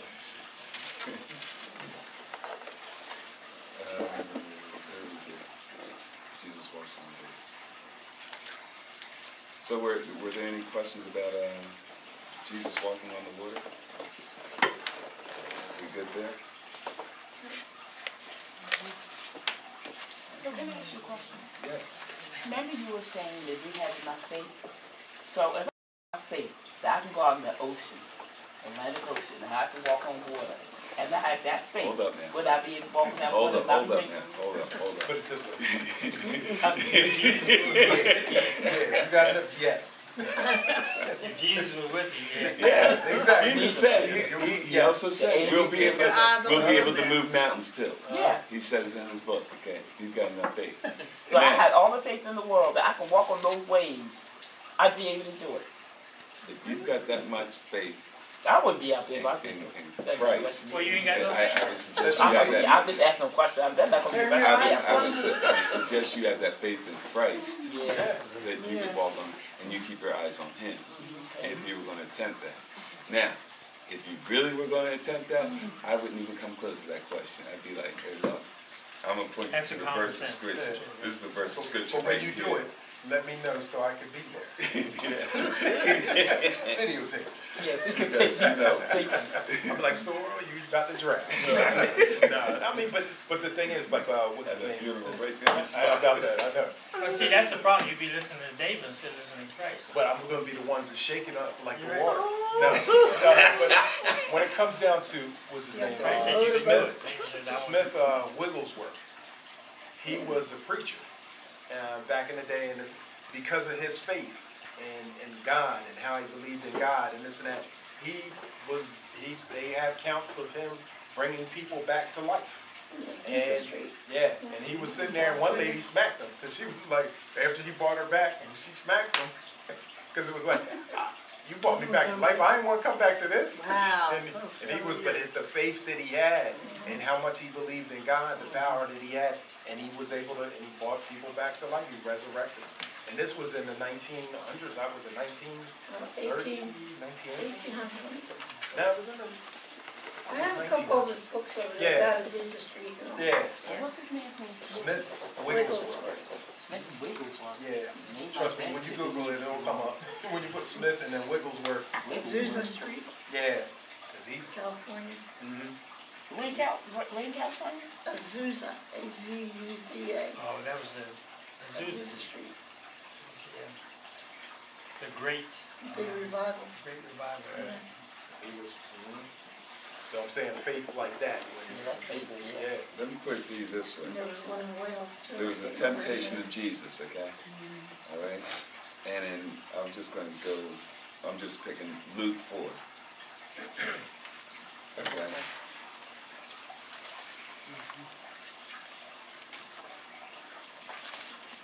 This is the devil talking to Jesus, and he's telling him to cast himself down upon the rocks and all that. And Jesus tells him, thou shalt not test the Lord thy God. Okay? So I walk in that water, that's the Hey, devil told me. this is what, this is, No, no, I'm not saying that. I'm saying, this is all I'm gonna give you. You have to discern between the two, whether you're being tempted or whether you really believe. Yeah. Because it's your faith. You see, you know, just like we were talking about Benny Hinn, what's his name? Then Benny Hinn. We don't have faith that he's really doing that healing. I don't have the faith that he's doing that healing. He might be. No, I don't know him. Go, you'll see him on television. Yeah, Don't talk about television. You watch that, you watch TV and sometimes you see. Yeah, they cut him out to be there. I don't know. I don't have the faith that he's really healing people. I think it's a scam. But he might have the faith, and he might really be doing it. Yeah. Only God knows. these faith healers, they have to have the Only faith. God knows. They have to have Jesus doing the healing, not them doing the healing. Yeah. They can't take credit for it, you know. If they take credit for it, then they're false. Well, I live with my Jesus grandmother, doing the healing. and I remember she used to tell me this story about this man, and what's his name? Reverend Ike. Every night. She used to Yeah, always do my the house. stuff I use. They used to always go there, Because you're simple. and she said one time it was a lady in a wheelchair, and he told her to get up. No, what was it? I think she was in a wheelchair, she said. She told him to get up, and then somehow later on they saw him painting her. Huh? Somehow what? Him painting her later on behind stage. Yeah. That's what my grandmother said. She People knew. ask- Oh, he was, not your grandmother. Your grandmother saw this. He was Yeah. painting his woman. See, at the end, I when they thought went you to told do me, I something. thought he was telling your grandmother to get up to I tell don't know her. if I know that is now. But that's what I'm saying. They pay and they do People, that. yeah. Oh, She well, said she what's called wrong did that him. too? They exposed him for doing that. What's it? Him and his wife. And What's his name? Baker. No, this is another guy. People would come in and they would find out what their name was and all that. Yeah, I know you're talking about. And she would talk to him on the radio. With and a he had little earpieces. shoe and Yeah. everything till Yeah. the foot would go out. And they would talk about, call Joe out of the audience. And he said, Joe, get up, where you are. And Joe would get up. And he would say, and Joe was either planted there or something, or he would just walk in. And Joe would have a cane, and Joe would come up to the stage limping, and next thing you know, throw that cane away. Throw it away. Yep. And he'd walk off the stage. Then people Made whole, he was made whole. giving their money up. And they would give the money up. we But never they get people- exposed him for doing it. They had a Is that- radio, Peter Popoff, yes. That's the one with the, because he's with the, he said, put your hands on the TV. Right. the, And send me the $1,000. cloth. Put your Yeah, the hand up cloth, there. yeah. And you gotta watch the ones with those little prayer cloths and the oil, like they'll do. And some people, they've gotten healed. They're gotten healed. But some demonic things, and Pastor even teaches on that, the demonic part, where you have that part where they have that prayer cloth and they're healed, so they're believing What made now them in the whole? prayer cloth. And that's, Their faith made them whole? no, it wasn't their faith, it's No, the it's faith in the demonic. devil. The It's- devil's yeah, faith. exactly. Yeah, right. But they don't even know the faith came in as the devil, it as actually kills them. So now they're thinking it's the prayer cloth instead of God. His job, he's trying to make people think that he is God. So Bow now, down and worship him. and you'll have people running around, oh my God, I need my prayer cloth. Oh my God, I lost it. What's going on? What's going on? And now they believe more in the prayer cloth than they did with God. You know? Yeah. Like I said, in Luke 4, verse 9, it says, and he brought, talking about Satan, and he brought him to Jerusalem, and set him on a pinnacle of the temple, and said unto him, if thou be the Son of God, cast thyself down from here. For it is written, he shall give his angels charge over thee to keep thee, and in thy hands thou shalt bear thee up, lest at any time thou dash thy foot against the stone. And Jesus answered him, okay? In verse 12 it says, and Jesus answering said unto him, it is said, thou shalt not put the Lord thy God to the test. Now, if you were to go out there and try that water, that would be the verses of scripture I would give you right there. Anybody want to test God and see if he's true or not? Yeah. By walking, and if you can walk on water, then You did all right. If you drown, that's you. That's on you. You know, they might let you, and then he says, now what? You know, and then what are you testing? And see, that's the thing. What are you And testing? you might not drown. You might get up and somebody might save you. Might be a boat just happened to come along. But that's the thing. How do you test? Like sometimes people do that. They test God, and they'll tempt him. Like, well, if I jump off this roof with a parachute and I wait till the last second, you know, will you save me, Lord? You know, it's like, why would you do that? You know? It's just like they did with the snakes down south. Yeah. But he get in there with the rattlesnakes. Yeah. Get in there with the church and start chanting and dancing the Holy Ghost dance. So Paul did it. Why can't you do it? Paul didn't do that. Paul, The that's snake not what jump Paul up out of did. the fire and bit That was different. Paul didn't go around and dance around that fire either. Paul's for real, man. Yeah, I know. That's the thing. You know, snake bite you. You just Snake take off. bit him and everybody went, well, He was able he to gonna shake die it. pretty soon. Why isn't he dead yet? Yeah. Let me watch, wait, let me stand here and wait a minute. He'll Yeah. die. Oh, I ain't gonna help him, he'll die. that's it. Let's see him swell up. So the message is, you know, even as far as we got tonight, the message is, you know, you've got to first believe in Jesus. Believe and have faith in him first. Not the works that he does. I mean, you know, and don't believe that there's any work that you can do, okay, that will surpass the faith that you have in his name. But you've got to have faith in him first. You know, the big thing about it is, because Christ died on the cross, you can go to Christ yourself. You don't have to go through Reverend Thomas. You don't have to go through Howard. You don't have to go through David. You go right to Christ and ask him to heal you of your sicknesses, heal you of your this, help you with your finances, help you with your this. He'll open doors. David won't open doors, and Howard won't open doors. Reverend Thomas ain't gonna open no doors. It's what God will do for you personally.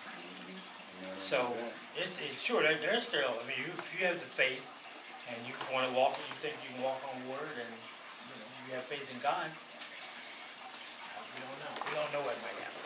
Yeah. He might bring you through. It's just like Jesus says, if you have the faith of a mustard seed, you can say to this mountain, move from this. Now, Peter walked with him. Peter was with him all along. But Peter sunk, and he was going down too. But he didn't have faith. No, he had faith, but he took his eyes off him. He had faith enough to get out there on that water. He said, here you come. That was faith. Let me get out there, and can I come out there where you are? He What's said, that come on. following of faith? He said, come on. It's faith. He Because had faith. he went on his I follow word. some people, I don't have faith, not to follow them. Well, he followed Christ. That was Christ. That wasn't some people. Yeah. He said, come on. He said, can I come out where you are? He said, come on. Now, he was fine until he started looking inside. But the thing is, how close he was to God when he went under. Because all Jesus did was he reached out his hand. So all he did was reach out his hand. He got that close to him.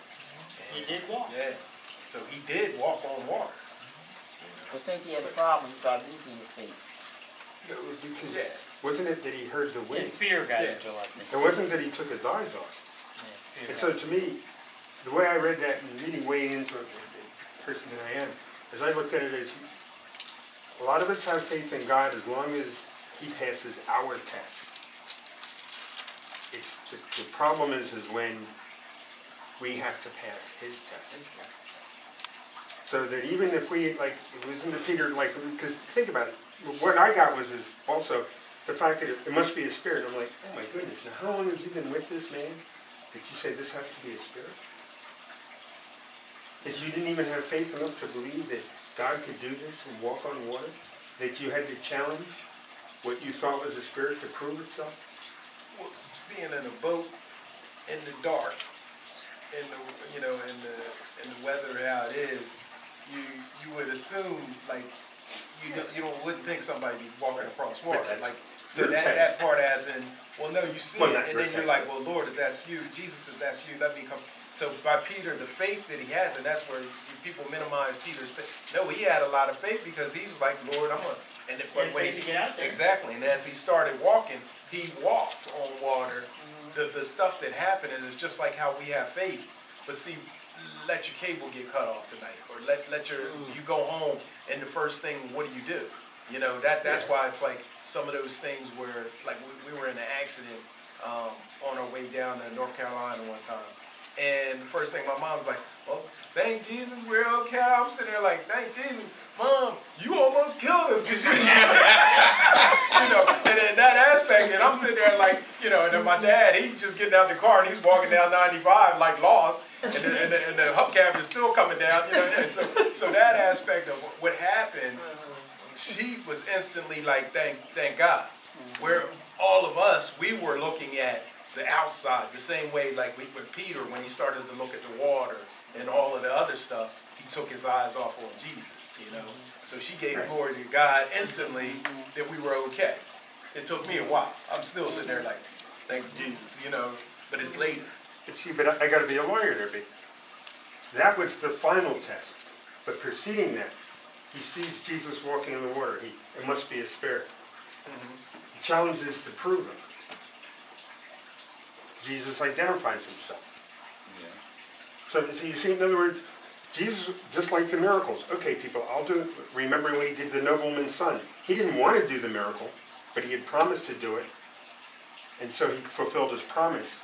But in the back of it, as far as he was concerned, I'm not about the miracles. I'm about my Father's work.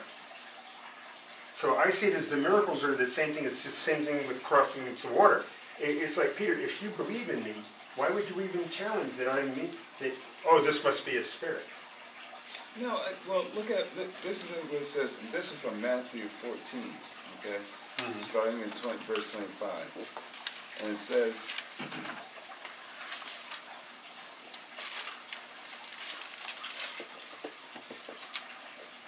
Matthew 14:25.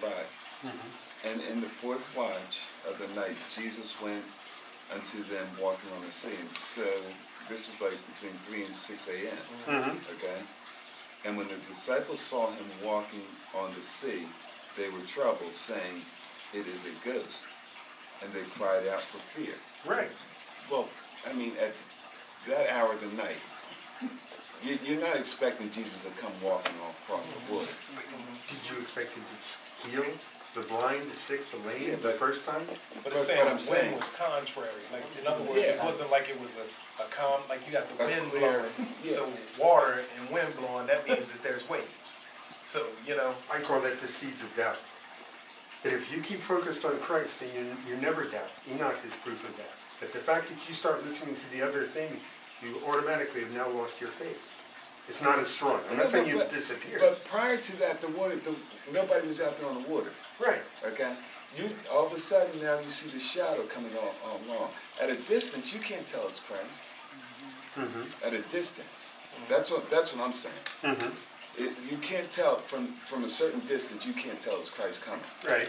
Okay. But he identifies himself. It's the disciples saying it, not Peter. It Right. was The in disciples saying 26, because they cried out, Yeah. it is a ghost. Yeah, They there's a didn't know ghost. it And was. they cried out for fear. But now in 27, but straight away Jesus let them know it's me. So, but straight away Jesus spoke unto them, saying, be of good cheer. It is I. Be not afraid. Right. So Jesus knew that they didn't know who it was that was coming down there.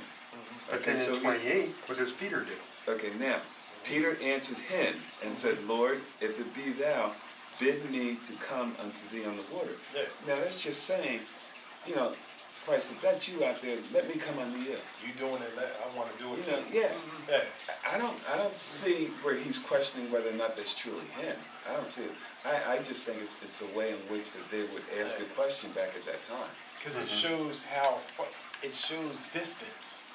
When you read that, it's showing distance. Because if they're seeing it, it wasn't like it was that close. No. Lord, if that's you, it had to be some distance in there. So for it to be distance and for Peter to get out of there and to walk, because it's about talking about faith. That I understand what you're saying. The test. Yeah, I do too. Right. And But then it's when he not- speaks, they recognize his voice. Yeah. Yeah. Which he touches on that later on in John anyway, when he says, those that hear my voice will know me. And Yeah. Right. Yeah. Right, and I'm saying the same. So then Peter feels comfortable, and even if I cannot see, my faith is strong enough that I can hear. But think about this. If we go out into that field over there and we're in the middle of the field and we hear something, you know, and we look over and we're like, what's that? Remember, there was no lights. It's not like they got floodlights and all that. It's pitch black out there. It's 3 to 6 in the morning.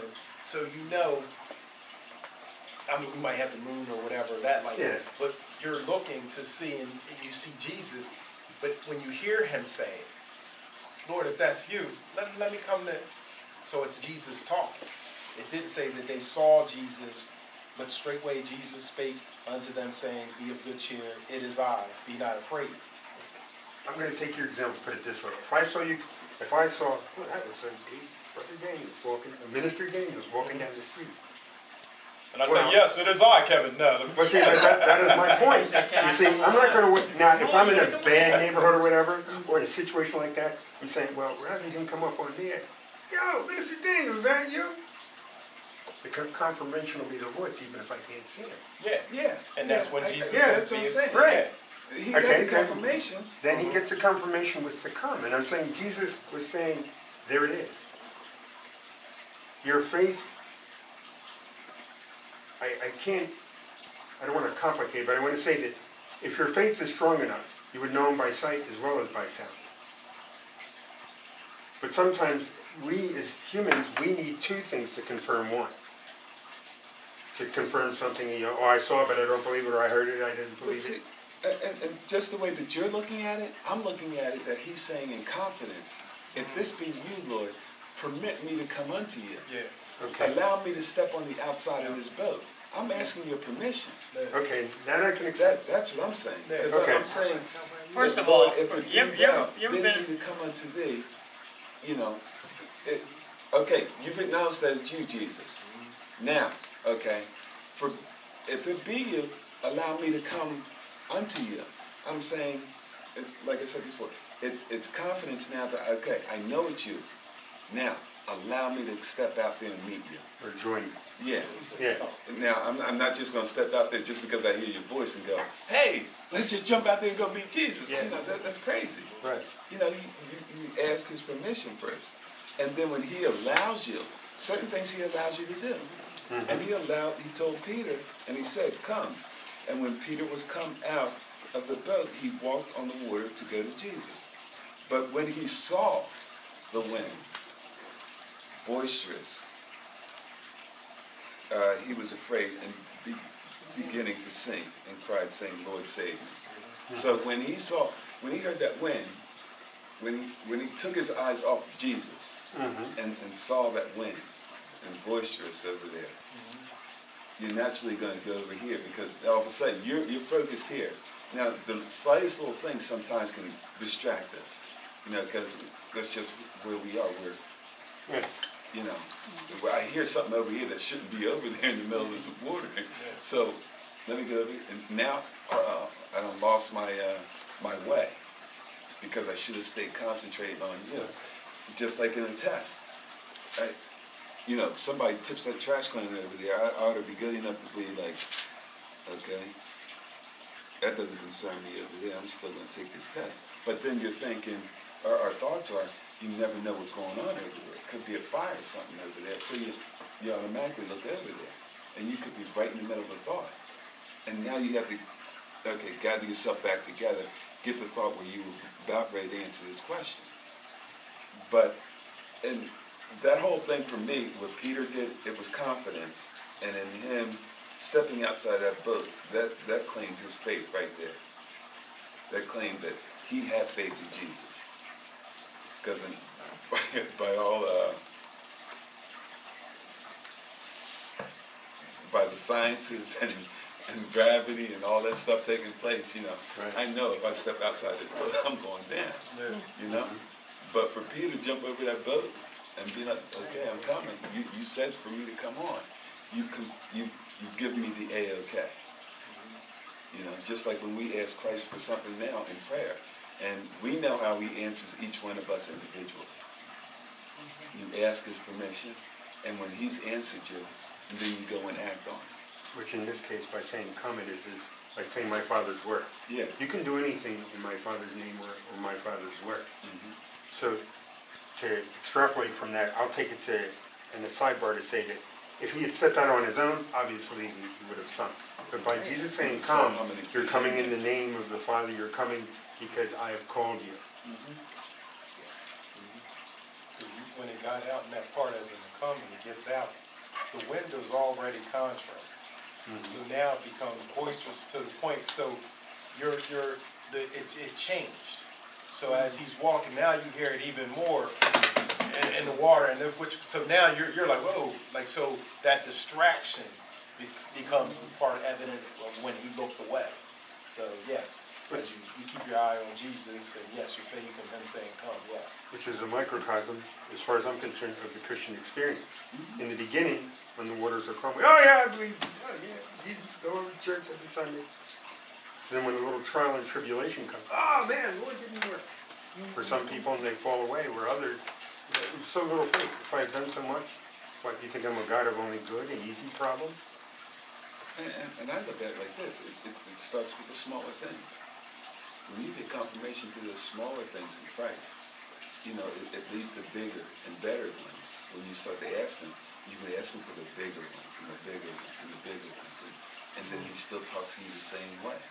You know, you just don't jump from here to president of an organization for whatever, and no training in it. Or like Moses, starting out small, quote unquote, going big. Okay, eventually you're leading a nation, so that when God calls you, he's saying that, look, you can do this. Yeah. Even if you can't. If you look at Peter from Matthew 14 to Acts, see that part as in where he lost to where he is in Acts. That's where you got to look at how our growth is supposed to be. We use Peter as an example. Wait a minute, Peter at this time period, and yes, he was one that was denied, but when Jesus, because of his love, was stated in John, that love me and feed my, and then now in Acts, what Peter's able to do. So that's where it's like, you know, hey, he might have been the one at this time period, but Peter has faith. So we're always supposed to have faith in God. So Peter showed faith from the beginning. Question. If a man can heal the blind that was blind from birth, and he's a man, and he rose up, and he can heal us, make him see, why can't he walk on water? Why not?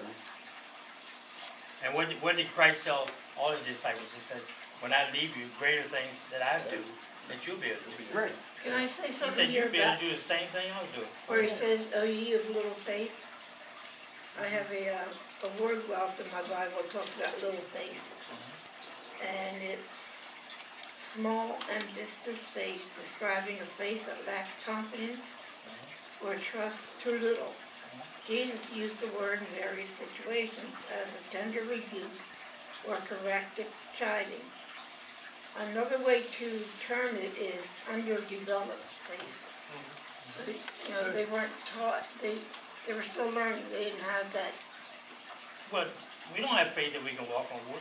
But that don't mean you can't walk on water. No. Jesus did it. I'm saying about the word little faith, it Right. means underdeveloped. Right. Trial wise. But we don't have the faith that we can do it. That's why we can't walk on water. We don't have faith we can walk on water. We can't heal the blind, can make them see because we don't have faith. If we're getting a Christian Well, genetics, it could be argued, as our you faith, have as faith, our faith increases, it may not be as our developed. faith increases, there are people that, because your faith and say through your experiences, you'll be able to, there's some people that can lay hands on themselves, and that aspect is in healing themselves because their faith, because something happens and you're like, like a cut. And then you sit there and put your hand, then how did he heal so fast like that? You know, because their faith in God, and you know, I think that's a beautiful thing to have. So here the disciples needed more teaching. Right. They needed more teaching of faith because instead of little faith. Well, because Jesus was there. Yeah. And when you know, if you have your, say, your big brother there who always fights for you, who always, but when you all of a sudden got to walk by yourself, it's different, you know. So that the faith that you build up, now when your big brother's not there, but you've been in a lot of fights and you've been in a lot of battles, now you're able to do it on your own because your brother taught you. That part as in, by Jesus, yes, he built their faith Yeah, up. my brother gave me a switchblade. Well, all right. He did. A pearl handle, big pearl handle switchblade from the All right. and I threw it at somebody because they did. All All right, now we gotta get a metal detector at the door for prayer. She said, he gave it to me. I had passed it. Or I lost it either, you know? So yeah, we gotta start metal Well, my detector. father took it away from me, it's long gone. Oh, okay, Okay, all all right. right, yeah, we're back. We're good with I that. did find where it says women and children. Where was that? Okay. Yeah, I did find it said, Go ahead, read it. it said, I'm not reading it. It said, the 5,000 men beside women and children. Where you Where at? are you? And Matthew. Matthew what? 14:21.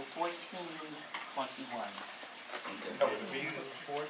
Comes out 14? Oh, yeah. Yeah, 14:21. Oh, I'm sorry. That's how they found it. So thank you very much. They say men and women. Matthew 14:21.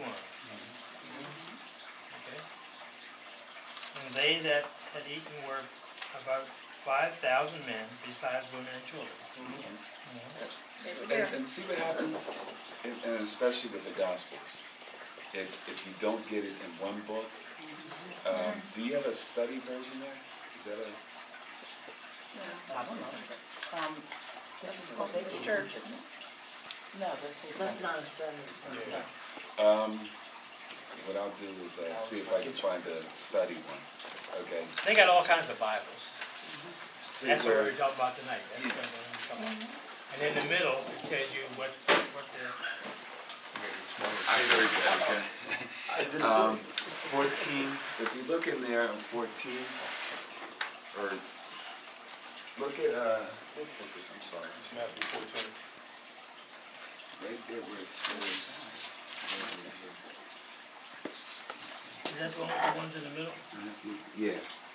See, Matthew 14, 21 is what you read, right? Yeah. And see, Matthew and John, this is where we are now, John 6, 1 through 14. Right. So it gives reference to the other three Gospels, where you can see where it didn't mention it in John, but it did in Matthew. Right. So the Bible's proven itself, and what it's saying there. In one book, like I said, it might give a more description, a better description than it did in another book. And in this case, that's what happened with the book of John. Oh, okay. You got more of an explanation in the book of Matthew than in John about the same situation. And it's back to that same intersection thing. You got four people standing at the same intersection with that one accident. Right. And John gave a brief description because all he wanted to show was Jesus is the Son of God and for you to believe in his name. And Matthew, he gives you the sign of a king. And he gives you more details in his description of things that happen. Right. And in some it might be vice versa. Right. And then you have the other two Gospels that go along with that. Thank you. Okay? You should say the Bible backwards. But that's okay. But I thought you were looking at something. Oh, okay. Thank you. Saving yourself there. What did she say? You should have taken the Bible back with me. So we're going to finish out 6 next week.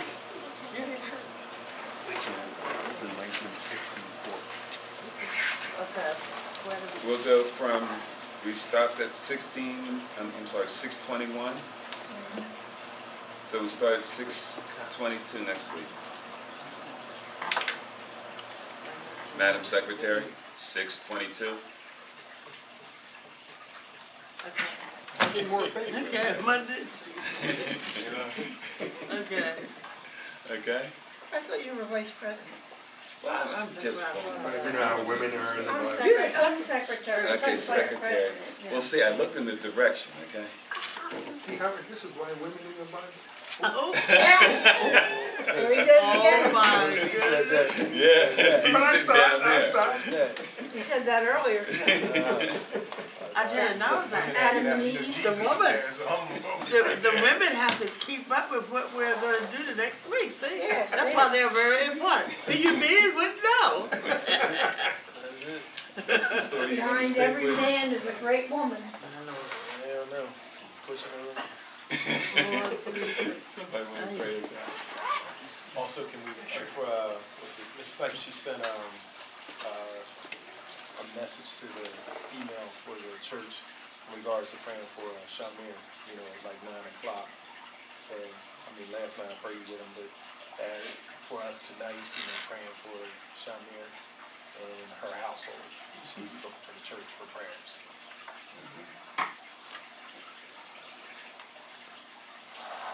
Somebody want to pray us out? Our Father, we just truly thank you, dear Lord, for this night. We just thank you, God, for all we gathered here. We thank you, Lord, that you might bless and clear our minds, that we might understand the word that we might understand the word more, dear Lord. We just pray, dear God, that you might bless us in a special way. We ask for Shamir and his Mrs. Snipes as their household, dear Lord, that you might bless them. And dear God, that you might be with them, dear Lord, and touch each and every one of them that's in that household, that they will make them whole, that they will understand that Jesus is who he says he is, and that as a young man grows up, he might understand and want more to know about Jesus. We just pray, dear God, for Mrs. Snipes as her health is failing, dear Lord, we just pray that you might touch her right now. We pray for Deacon Clark, dear Lord, as he comes with his cancer, dear God, that you might bless him in a special way, dear Jesus. You might touch him and heal him. We pray for all those who gather here, dear Lord. Brother Deacon Harris, dear Lord, with his sugar and with his heart, dear God, all those problems that he has for health wise. We just pray for them. We pray for them. I pray for myself, dear Lord, that you might touch my body, dear God, that you might give us strength to continue to keep on, dear Lord. We just pray for our pastor, dear God, as he comes, that he might be a man of God, that he might know that you are King of Kings and Lord of Lords. Do your will, dear God. Teach those who come under him, dear Lord, and that you may give them what you give him to give to them. We just pray, dear Lord, for our church. We pray for all those who are in our church, dear Lord. We pray for everything that we do and say to be good for your glory. In Jesus' name we pray. I ask you to bless us in your name we pray. Amen. Is that address so we can send a card to Deacon Clark? Don't let me Deacon Clark? call it. Summit Road, Summit Avenue, Yeah. Summit Avenue in Paoli. They said that, I just the one that said it's on the avenue, Now you won't that get it's there. getting late. No, but if you look up, do you have a computer? Now that the weather changed. Okay, you can just Google his name, Clark. And if Oh, I you can Google his name. go white page, yeah, go to white Or page. you can, Go to white page and Terry Clark is the same. Oh, I can call him now. Do you have it on your phone? White pages? I thought I called asking him for address. Terry Clark. But he's not in Paoli Hospital anymore. No, he's not. Yeah, okay. Did you get, the answers you got tonight, are you walking away with Oh, a yes. clear understanding? Oh, yes, thank you. Why the Bible was written in 20 different ways. 20 different people wrote it. They got Bibles for people who, women have Bibles just that pertain to women. Blacks have Bibles pertaining to them. Tell them all the black people in the Bible. You have Bibles that are written in all kinds of ways. What I find interesting is like Better. the Arab to Chinese or Arab to Italian translation. Yeah. I study out of a Bible that my kids got Never think of it, would you? when they were with Fellowship of Christian Athletes. Had a small Bible, that was very easy to read. It reads like a story more. It doesn't have all these stops and starts. Yeah. You know, it just goes, you continue on and goes. And when you read a chapter, you can read right Can through. I keep this? So everything, they've written all, you can write a Bible tomorrow. As long as you stay within the contents of the word and don't, and the bottom and the back of the word, you read read that where it says, don't take anything from or add anything But to that it? was, that's what I want to ask you. That was only for Revelation. That was not for the rest of the whole Bible. Yeah, well, yeah, no. That was just in Revelation. Revelation, you can't change any word. But you can change anything in the rest of the Bible. Well, Old Testament, not too good. they've only changed the wording Gotten to the New so that you would make it easier to understand. Oh, okay, yeah. Not the word, not the contents of the word. Interesting. But Revelation, he specifically specifies you can't change anything in Revelation. Or the plays Video. that he talks about, Yeah. here we see something more. So you can't change Revelations at all. But other parts of the Bible, Well, it says the book. You're not supposed to Doesn't say change the the book. whole Bible, the Bible. It says the book.